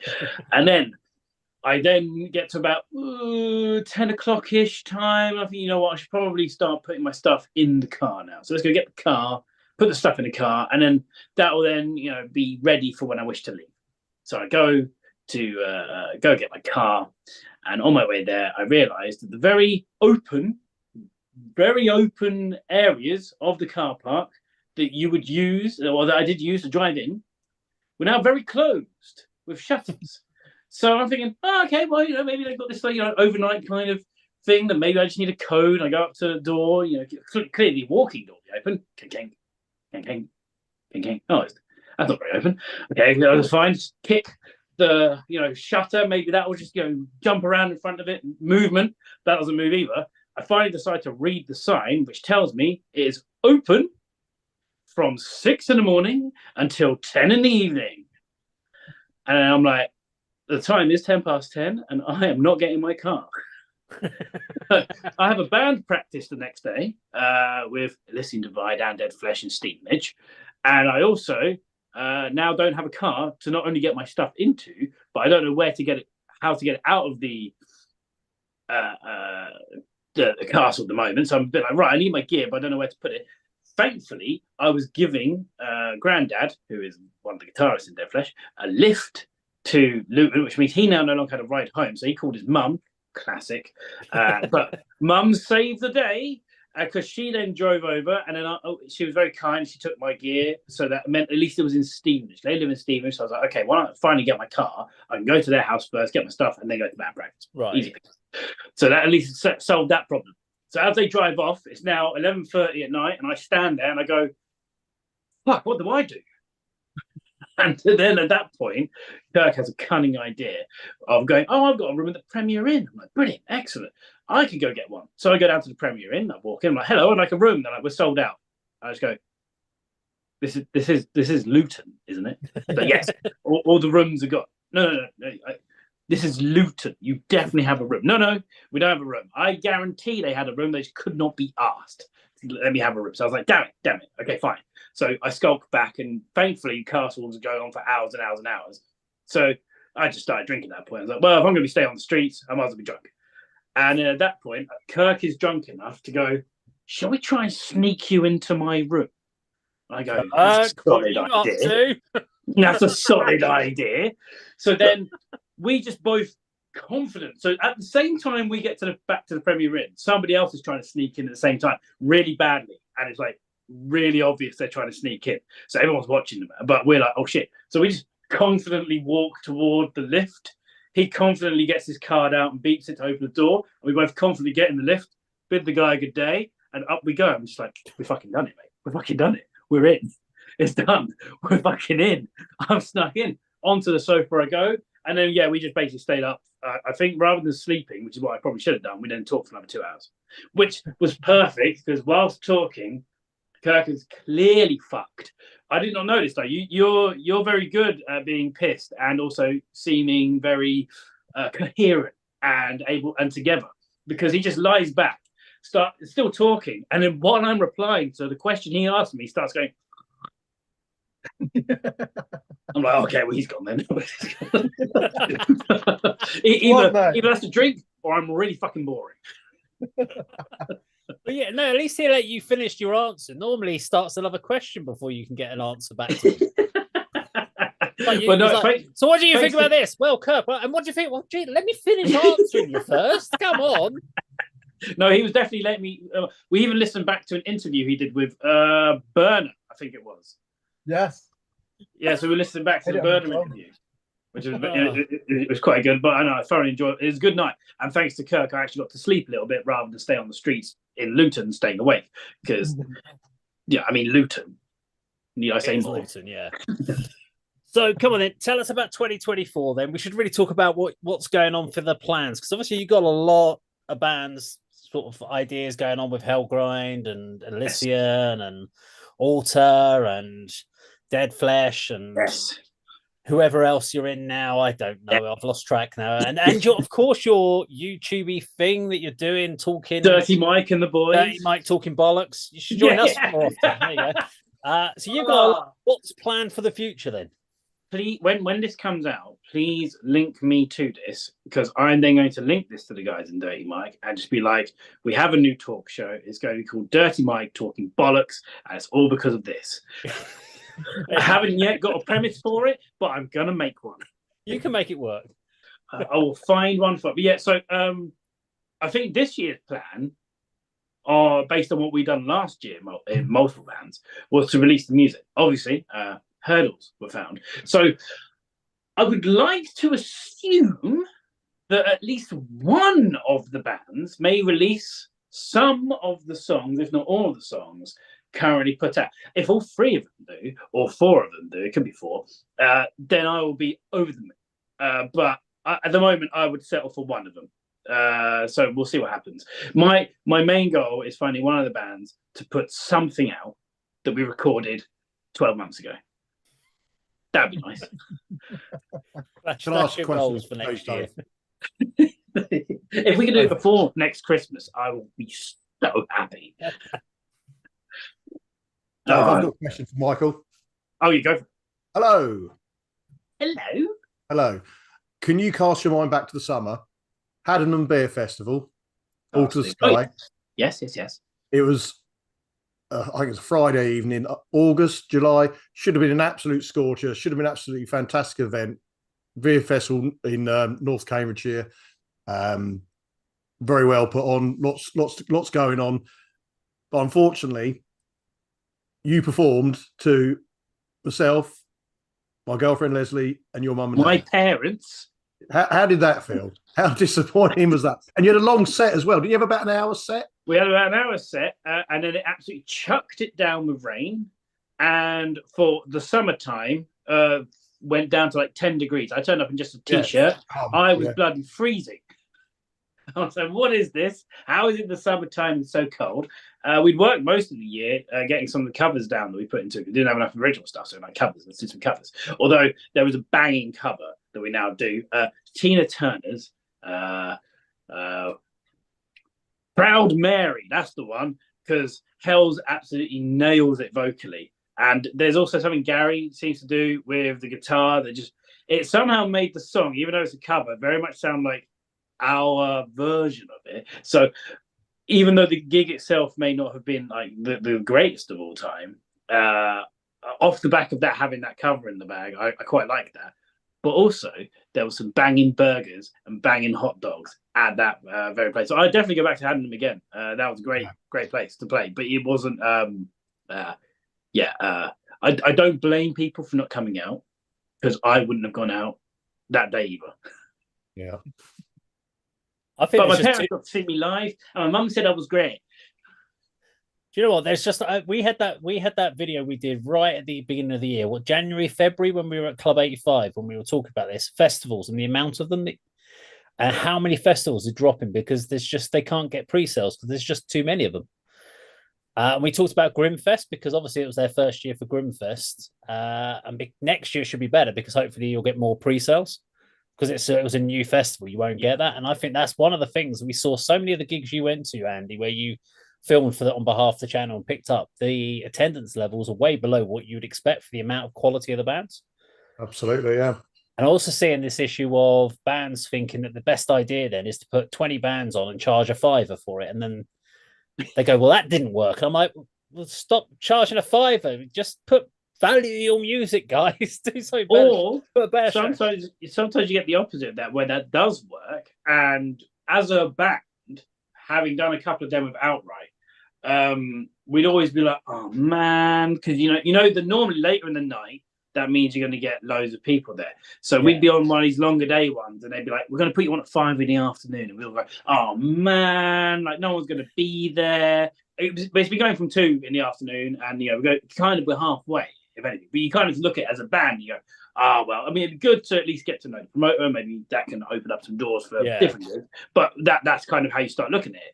then there have been times when I turned up for those ones, and we've had us and the bands around us directly have had the most amount of people, and on opening and closing, they've emptied. Yeah. Because it's gone on so long. That is a worry. It's always a problem.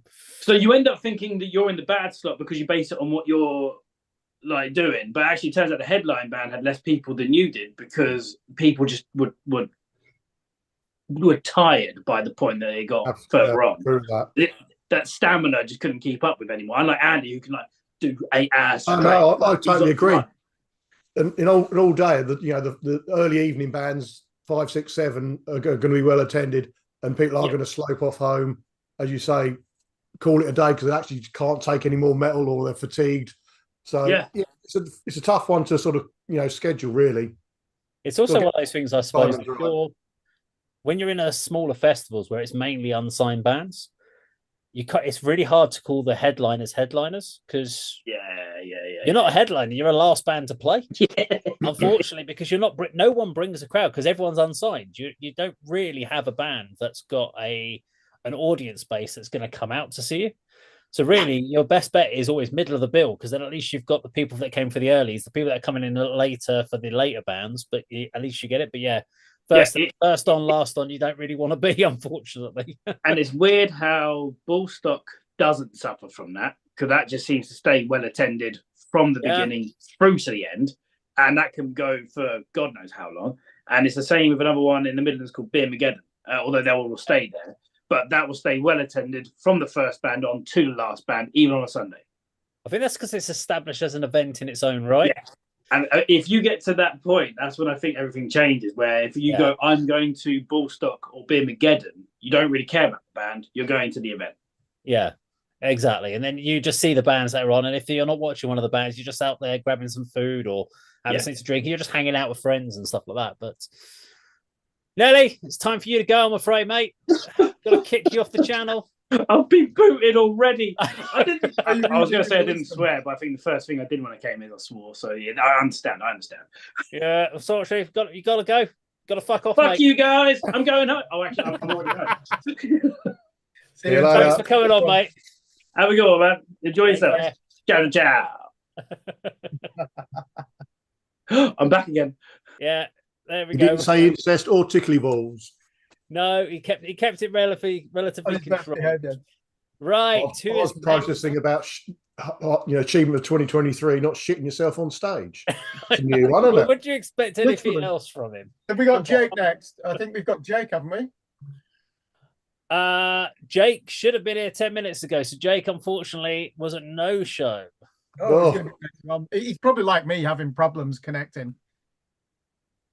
Yay! Jumpo! Hey! Wow, he's showing us his guitar collection today. Today? It's always been there. Oh, yeah, but we haven't seen it. We're just going to sit there going, get that one down. What's that one? What's that one? Oh, I mean, I can. I mean, that's what you like. We're just 10 minutes of you showing us guitars. I mean, I'd watch that. You probably would. How are you, mate? You all right? Not bad. So, 2023, we're going to get straight in here because we've only got 10 minutes with you. So you obviously started a new band this year, Extreme Death Art. Extreme Death Art, yeah. Came out the blue for your Metal to the Masses. Talk about, so you've got Extreme Death Art, Elysian Divide. Yep. Any others? Yep, I've got my solo black metal band, because the world needs another one-man black metal band. Of course it does.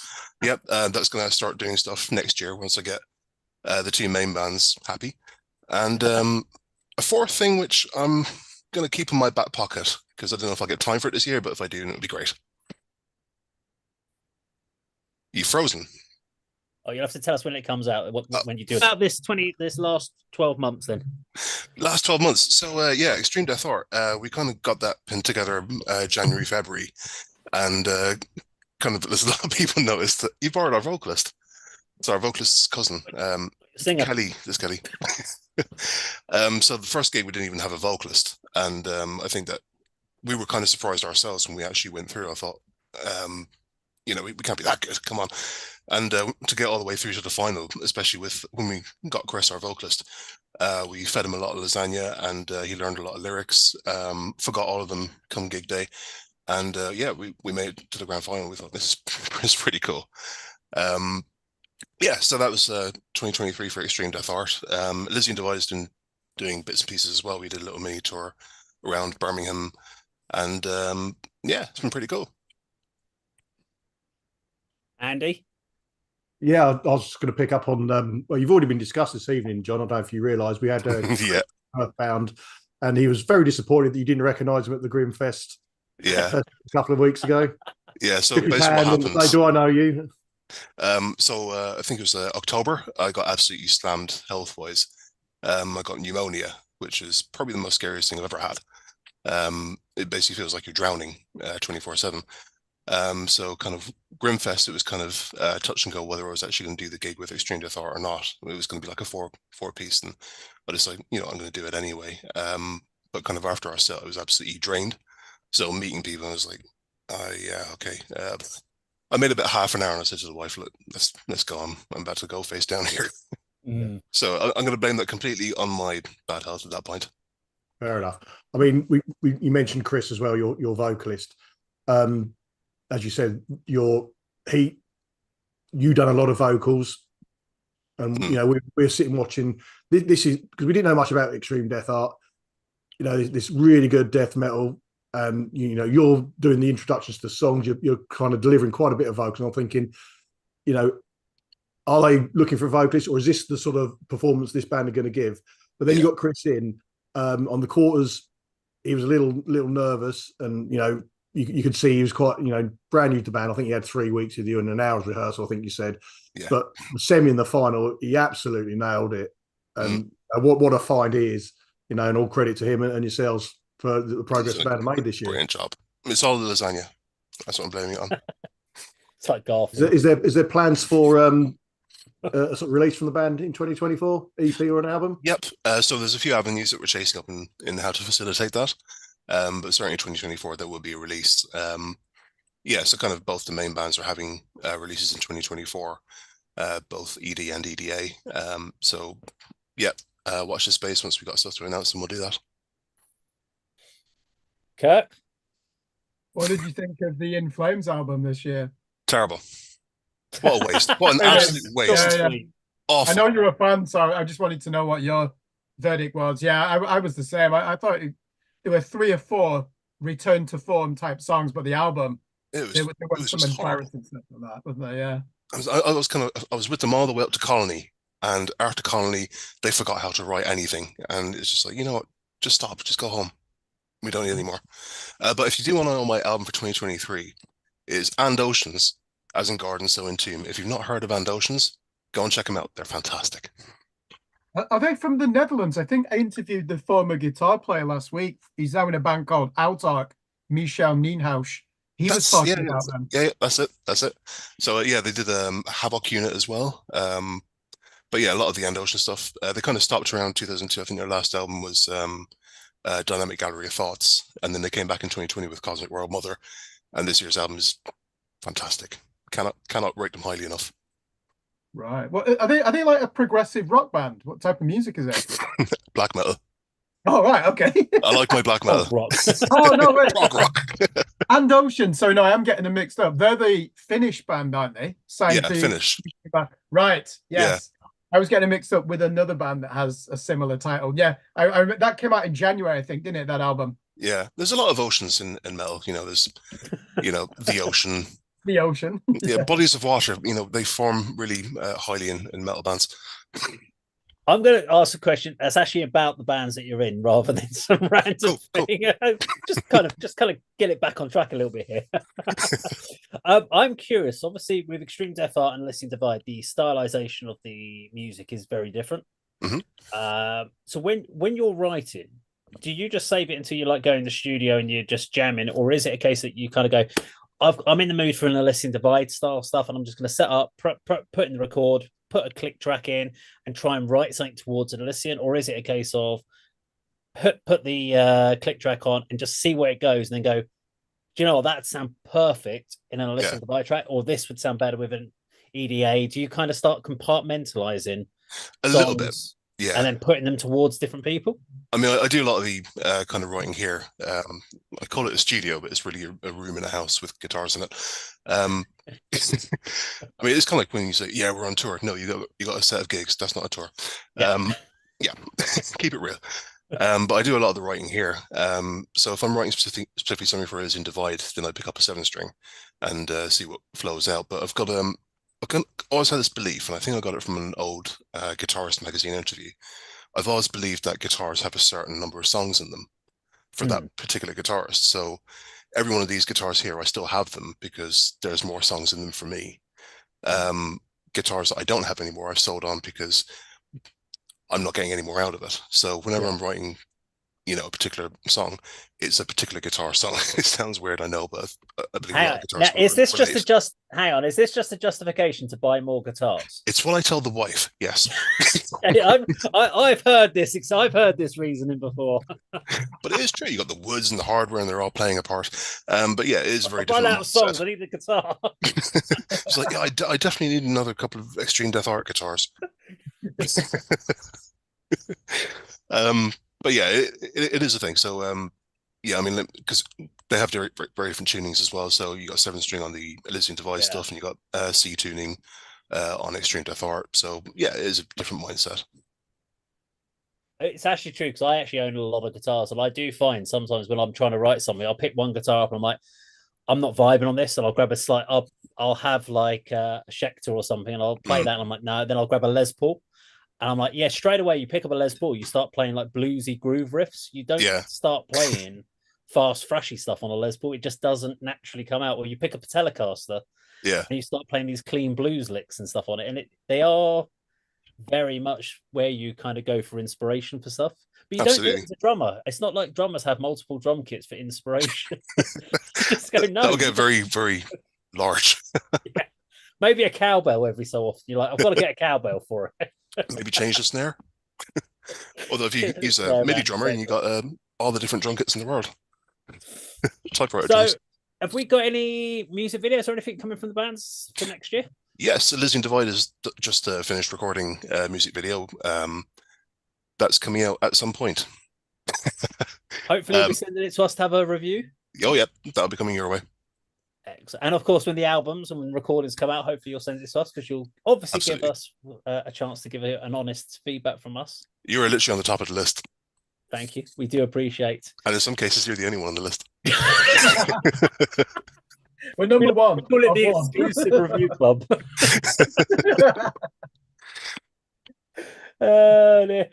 Right, JP, your time is up with us, I'm afraid. Take care, guys. Have a good evening. Thank you very much. Happy New Year. Thank you. See you next year, mate. Oh dear. We actually have a bit of time because we are waiting on our next guest. And that is Gevaudan. There are two waiting. So flip a coin. It could whichever one dials in first goes on. Oh, okay. Have we got Dave Himbry joining us? He is meant to be joining us. So he's got about a minute. So he did confirm earlier. So hopefully he will be joining. It could be technical issues. You never know.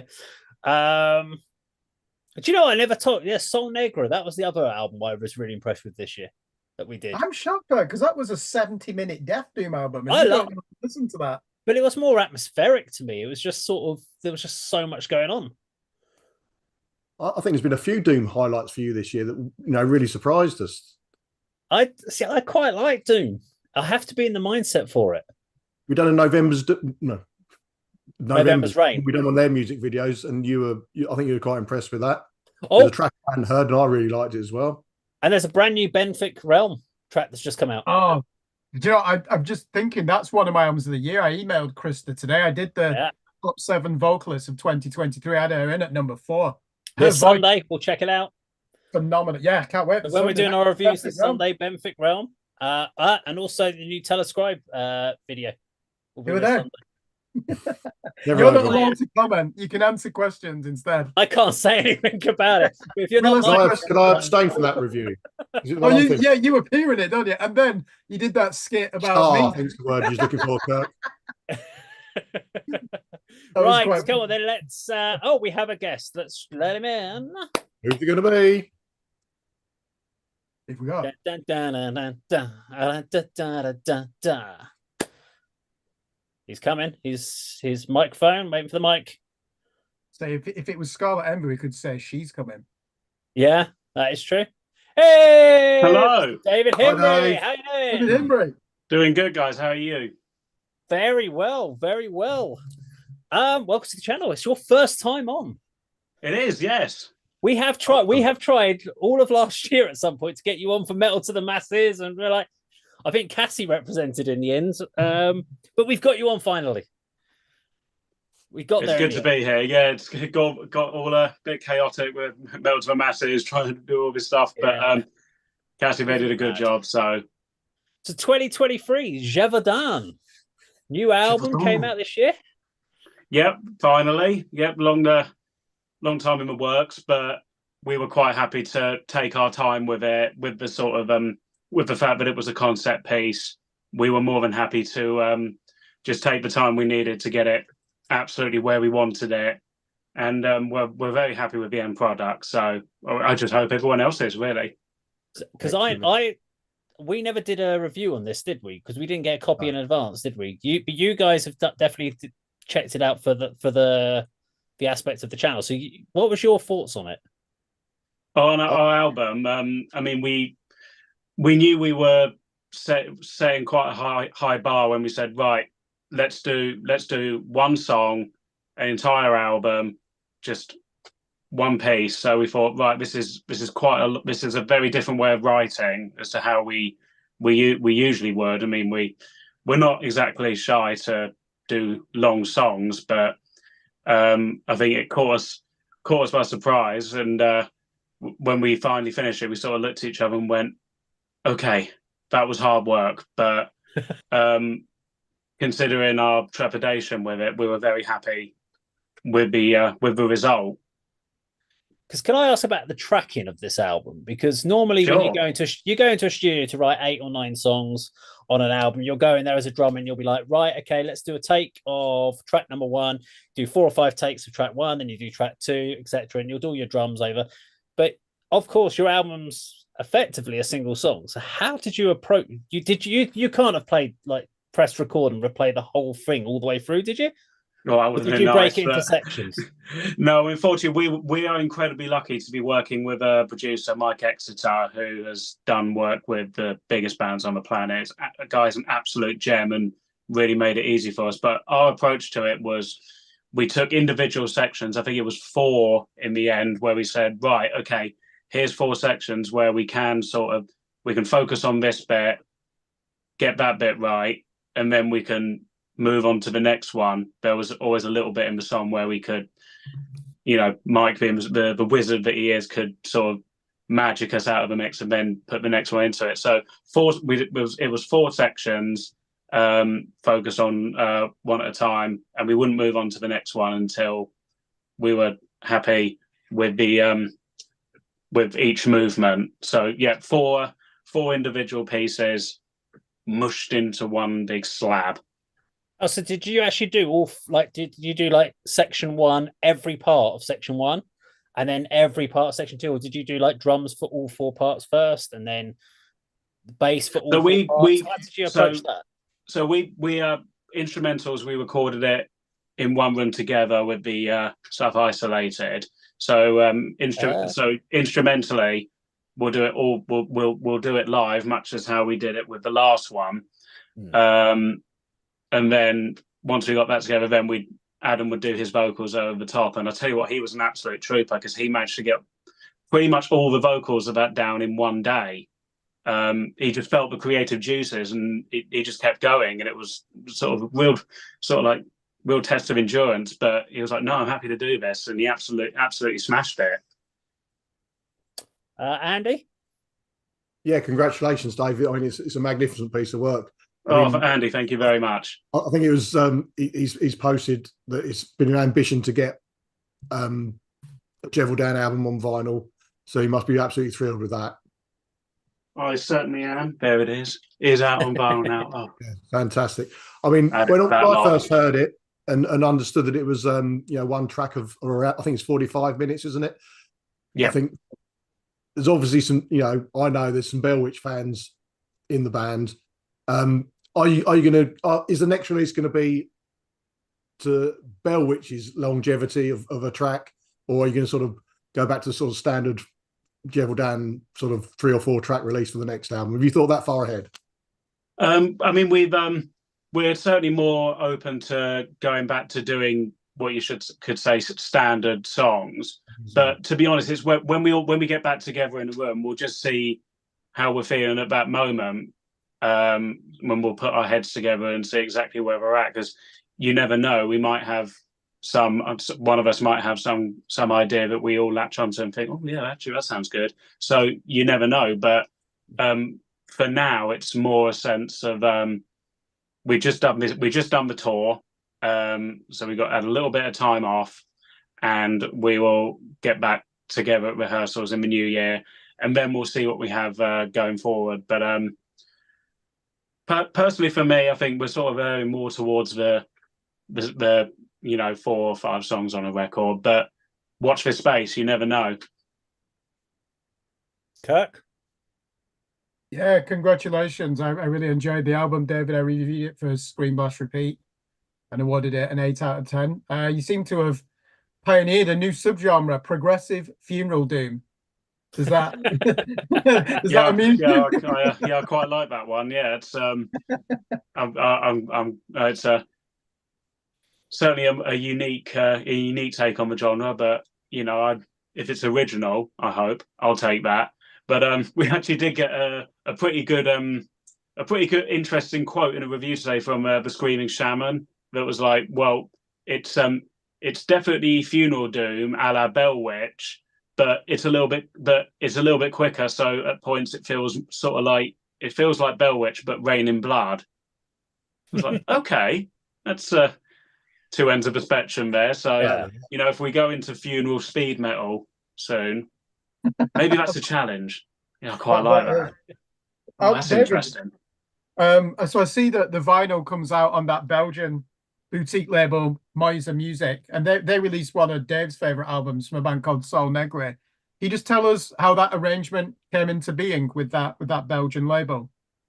Well, it was because we saw that they were doing a sort of like a festival in Belgium at a castle, and we thought, wow, well, this is fantastic. Doom metal bands at a castle. I mean, come on, talk about the perfect place. So it was our bass player Andy reached out to them and said, "Oh, are you looking for bands?" And like, well, not at the moment, but send us some stuff and see what's it, and we'll have a listen.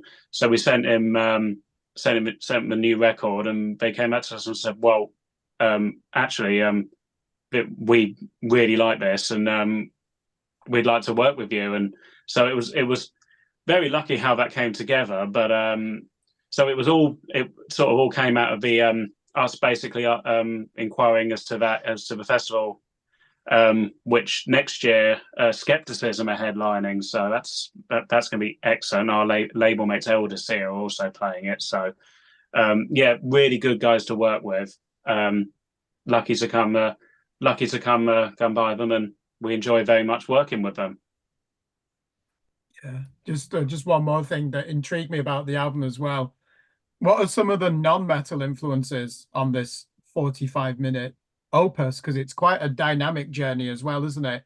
What are the non-metal influences from you that come through on this record? For me personally, I mean, I would say it's definitely listening to a lot of the addition of synth was fantastic for me, because I'm very much into sort of like 70s prog, but prog that's kind of dark. I mean, like, for example, like one of my favorite bands is Comus, and even though there's not so much, shall we say, drums on that, it's mostly just sort of like bongos and stuff like that. But it was prog, but it was really dark, and I was really enjoying being able to sort of replicate that sort of get that sense of darkness through, but also in the lighter sections, in the space rocky. There's a space rocky section in the middle. my influences come from bands like that. But of course, I'm towards the end of the album, I'm a massive punk fan. Anyone knows me, so I snuck in a couple of D beat segments in there. I don't think anyone noticed, but I did. But I noticed, and it made me happy. So they're the non-metal influences. The others, I don't know if I can speak for the others, but I think all of us were listening to a lot of post-metal at that time. And then we started feeding off each other, like, oh, I've just listened to this band. Oh, I've just listened to this. And so I suppose that does fall into the sort of in under the metal umbrella. But we've got our own influences going on, and we're quite happy to bring our own influences to the fore. Excellent. Dave, unfortunately, your time is up with us this evening. We've got to let you go again. But we will catch up with you, I'm sure, for Metal to the Masses next year. And of course, with Gevaudan at whatever shows we can get. Will you be playing at Club 85 again? Who knows? I personally would love to, because for me personally, it's a very special place. We've got 2 shows booked in next year. One at the Cart and Horses in Stratford. That's with a Luna, so that'll be a good one. And we're also playing Ruination Festival in Bradford next year. That's with 40 Watt Sun. So our guitarist is naturally very excited about that, because his love for Patrick Walker is not exactly secret. But that's going to be a wicked gig. So we've got a couple of those put in. I'll say right now, I'd love to play Club 85 again. We'll see if we can make it happen. Excellent. Thank you very much for joining us today. No worries, guys. Thank you very much. Cheers, Dave. Take care, mate. Okay, we have our final guest ready to join us for today. Rage. And joining the channel, we have Mr. Rage Sadler from the wonderful Kaine. Let's let him into the group.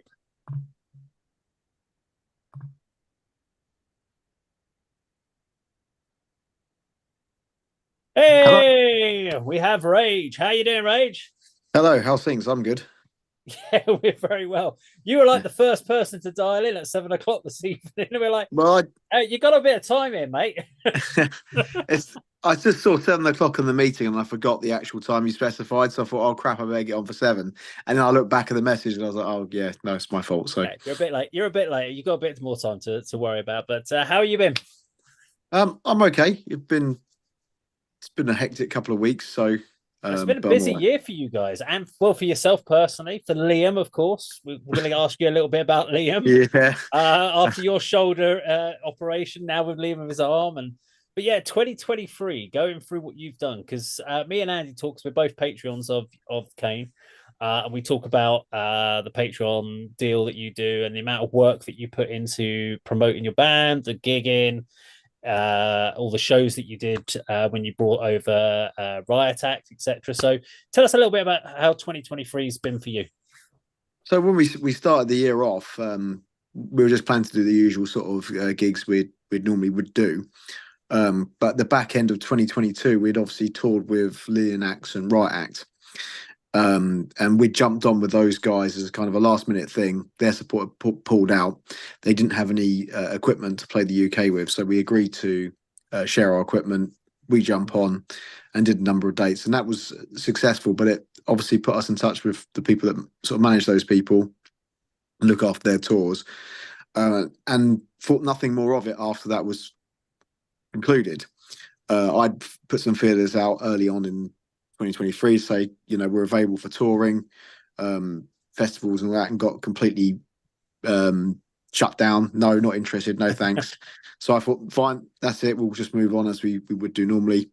Planned a 5-year show for the current lineup, which was in Colchester.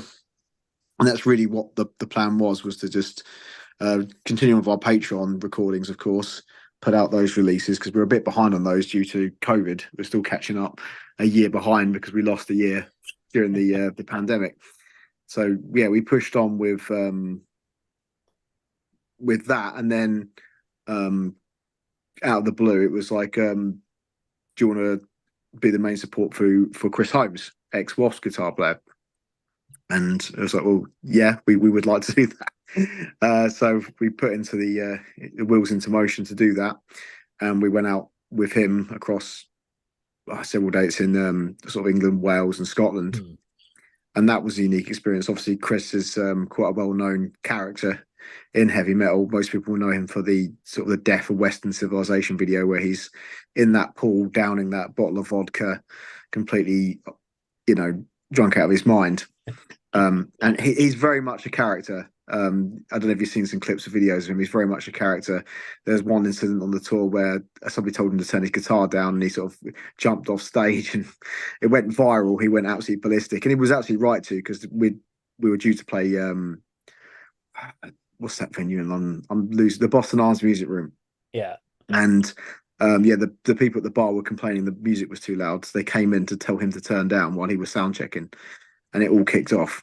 And yeah, so he was probably right to tell him to F off, to be frank, because it is a bit ridiculous when you've got a music venue attached to a bar. The bar is actually separate from the music venue. The people in the bar were complaining about it. It's like, well, if you don't want the loud sounds, don't put the gigs on. And he's got to be the loudest guitar player I've ever heard. Yeah. But it was that was a good experience, and it's interesting to go on him. And obviously he was playing both his own material and Wasp material. I never thought I'd be supporting someone playing Wasp songs on the in my life, to be honest, but it happened. So we did that, and again thought not much more of it. Great, got that one on the belt, and then got Right Axe management got in touch with me. The guys want to come over and do a short run in the UK. Promoting Far Down Under, do you reckon you can work with it? And I was like, yeah, I could probably do that. Obviously, I'm a fan of Riot and the album Far Down Under, so pretty much that day I had the phone call from the manager. I had all the dates sort of slotted in, all the venues lined up. It was quite an easy sell, so people were quite happy to take that on. And then I acted as sort of the core manager and promoter for the whole thing, which is both a blessing and a curse. It's a blessing in that you can control everything. It's a curse in that it's bloody stressful, and it's all coming out of your own pocket, And so, but fortunately, we'd made enough money on the Chris Holmes tour that we could swallow a bit more on the Right Act tour. So it swang around. We didn't lose on either because we managed to make it work. We sold a absolute ton of merch on the Chris Holmes tour as well. So that kind of paid for the rest of the year, if that makes sense. Because I could ask you loads of questions, but I'm sure that Andy's probably got a few, and I don't want to take all the questions away from Andy. So, and I'm going to throw over to you for some questions. Yeah, I mean, just a few points. I mean, Dave touched on the Patreon and your ethos about the band, and I just wanted to say I am so impressed that you live and breathe your band, because you're always putting content out. You've got this Patreon scheme. You do so many gigs up and down the country. I just wanted to say thank you for what you do, really. Well, cheers. I mean, it's what we do, isn't it? It's fun. It's meant to be, yeah. Yeah. One point I would like to make it, I saw you in Cambridge recently on the Right Act sort of string of dates, and that is a great venue. That is always full. And then unfortunately, sort of shortly afterwards, I caught sight of your Colchester show.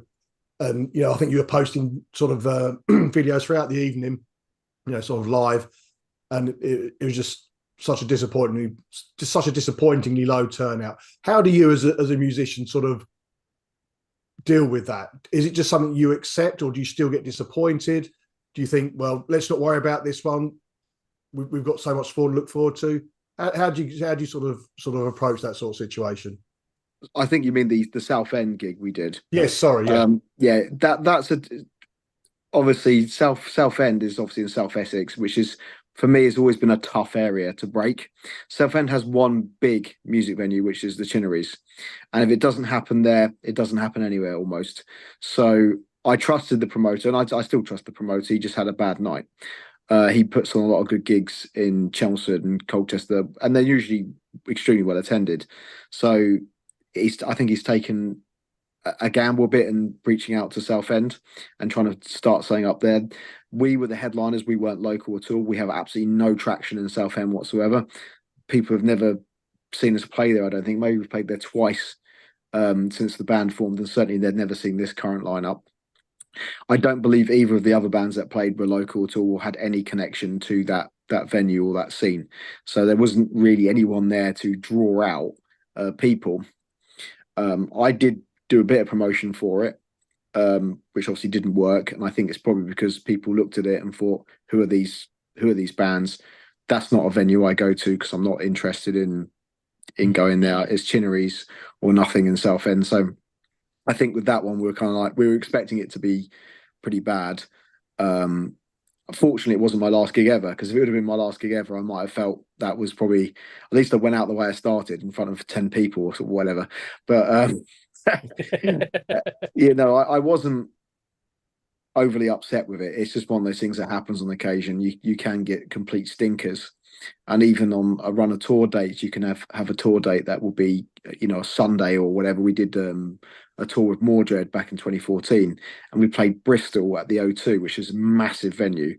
I think that was a Sunday. We maybe played Liverpool the night before, which was completely rammed. And then the Sunday, there was a few hundred people in this huge building. It looked terrible, So it's not just the local bands that get this; it happens to everyone. And yeah, you just have to say, right, okay. If it was happening every week, you'd probably give up. But fortunately, that was the only gig we did that year, or this year rather, that had less than 100 people at it. So I can't really complain. That's fantastic. I mean, you touched on there that you would have been sort of bitterly disappointed if that was your last ever show, because just to explain to anybody who's watching, you've had a shoulder operation, which has been, if I remember rightly, sort of scheduled and then rescheduled, and you've managed to get in, well, I can do this tour or these shows in between if it doesn't happen. And and then at this point, you was explaining that, yes, the operation may go well, but you may never play guitar again, which is very, which is sort of heartbreaking for a fan like myself.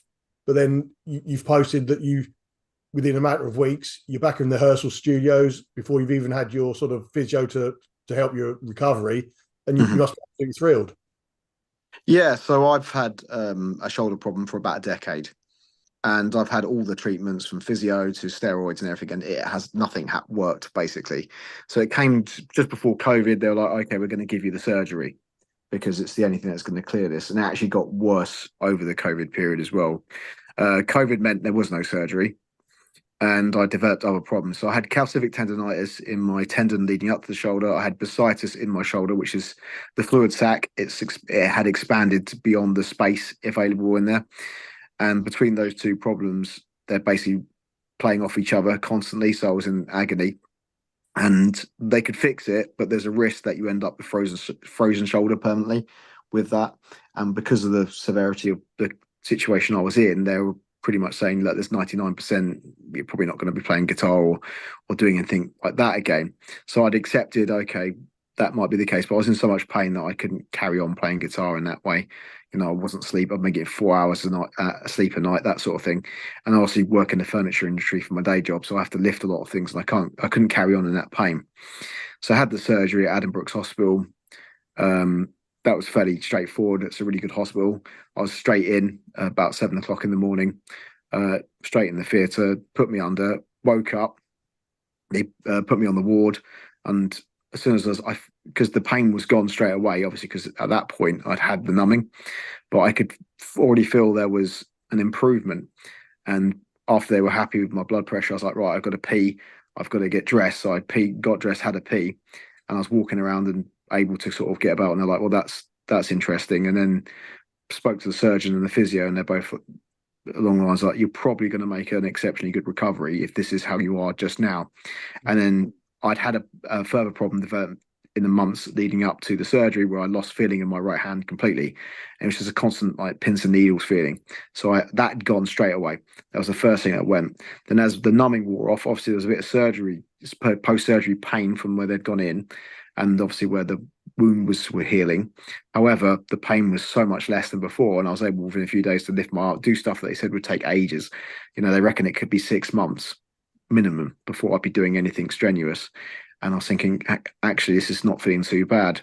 So I was a bit naughty. I went to a couple of football games in that same period to just to watch with my sling on. I might add, with my sling on, and I was thinking, this is feeling pretty good. So I messaged Toby, our other guitarist, and said, we got a rehearsal. I was just planning to sing, but can you just bring your guitar? I just want to see how it feels. And he's like, yeah, go on. Because I had none of my guitars or anything with me because obviously I wasn't expecting to be able to play. Mm. And he brought his guitar along. He put the guitar on me straight away, and I just started playing it. And then this was 9 days after coming out of the theatre, and I've finished a 3-hour rehearsal playing probably our fastest and hardest songs possible. And I was like, it's a bit achy, it's a bit sore, but from where it's healing, I was like, bloody hell, this is feeling pretty good. And yeah, I just went from strength for strength, and I've gone back to work, and it's a bit sore on occasion. The cold can get to it because they've shaved quite a bit of the bone away on the inside to give me some more space. Yeah. But other than that, it's been miraculous recovery. In fact, we'd be fully on track if it wasn't for a drummer of mine deciding to get pissed and fall over. But I was going to ask that about the because it's broken. But is it in multiple places or? He's got 2 or 3 fractures in his elbow, so he's had to have surgery on that today. And it was simply he went out, got drunk, got pissed, fell over, collapsed over, done himself in. Went to A&E, they said, it's just a minor thing, sent him home, and it's just the pain's increased. And they've gone and taken a second scan, which I think was yesterday, the day before. They're like, no, that's serious. So he's gone in, had the operation today. He's now out at home now, so he's all good. But he should be out for a fair amount of time, I suspect, with that. So my plan's to get back to it as soon as possible, not ruined by myself, but by a drummer who likes to drink too much on a weeknight. Unfortunately, that sort of thing, I mean, having broken my arm and had pins and stuff put into it, it's about a 3 to 6 month recovery period roughly to get full mobility, probably 6 months to get speed and all the motions back in. So what's the plan then for 2024 then? So what have you got now? What's your readjusted plan looking like? So we had a show booked provisionally, and that was only provisionally because I wasn't expecting to be able to play it. But I said to the promoter, who's the thing guy, the South End gig, I said, put us down. If I can do it, I can do it. If we can't, and he was like, that's absolutely fine. So he was okay with us saying, no, we couldn't do that. If it was something that they were like, no, we really need you, then we would probably have got one of our ex-drummers or something to come and recover that. But he was more than happy to have us off of it this time, and we'll do a makeup show or whatever. So that's been put to one side, and I've said to Liam, just get healthy and fit, because you don't want to end up like me with 10 years of a problem because you've just played through it for 10 years. So just get yourself sorted. All his drum parts for the Crisis Averted EP, which is the next Patreon one, they've all been recorded. So it's just guitars, bass, and vocals that need to go down on that, which he doesn't need to be around for anyway. So that's all good. It puts we're going to do a new set, from stuff from the new album and the new EP for 2024. Obviously now that's postponed because we started that and we're getting good at it, and now you're going to have to learn it all over again. But that's just one of those things. We won't be doing that until he's fit and able to do that. We'll probably work on some of the other stuff we've been working on. We've also been writing a new album. He's written some songs already, which he's demoed out in my house. So he's showed us his parts and that for that, so we can potentially learn some of that without him. And we're thinking about doing some re-releases of other stuff as well while he's out. So there'll be an announcement on that. So we'll keep busy just because we're not playing live, and obviously be our 15th year next year. So we're going to be doing something special for that as well. And of course, you have your new music video that dropped. Was it yesterday? Slave to the Grind. This morning. Yeah. That was something I rushed to do, thinking we'd have absolutely nothing to do, because obviously it was done the week before I went into surgery. So maybe 2 days before, I can't remember. It was something like that. So we did that as a last minute thing, put it out, and it's had about 200 views so far. So and we'll be reviewing it Sunday. I think we've got it planned in for. So yes, we'll be able to give our honest feedback on it, and we know the song anyway, but it'll be good to do the check out the video as well. Mm-hmm. So just all that's left for me to say is thank you for joining the channel, coming on and speaking about it today. We look forward as Patreons to our next Patreon gift package. Yeah, it's coming. We love those parcels. Yeah. But yeah, all the best for 2024 for you, and obviously speedy recovery for Liam. Yeah. Cheers. And Thank you very yourself, much. Rage. Sorry. Thank you very much. No, it's all right. I appreciate all the support, and I'll definitely share all this anyway. So, Cheers, Rage. You have a good evening. Rage. Take care.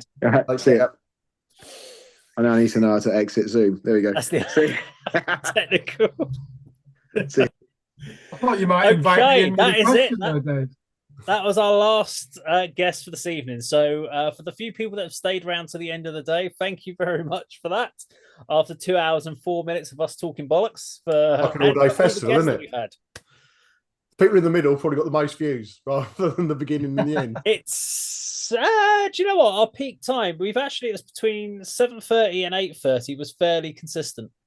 That's what I just said, yeah. Yeah. It's the openers and the headliners, you see. Dave, I didn't get a chance to ask my question of Rage. Because we were overrunning anyway, and you go on. It's what is his album of the year, was it? No, I was going to say to him, why do you think there are more death metal bands than thrash metal bands at grassroots level in the UK scene? No, crap question. We're not asking it.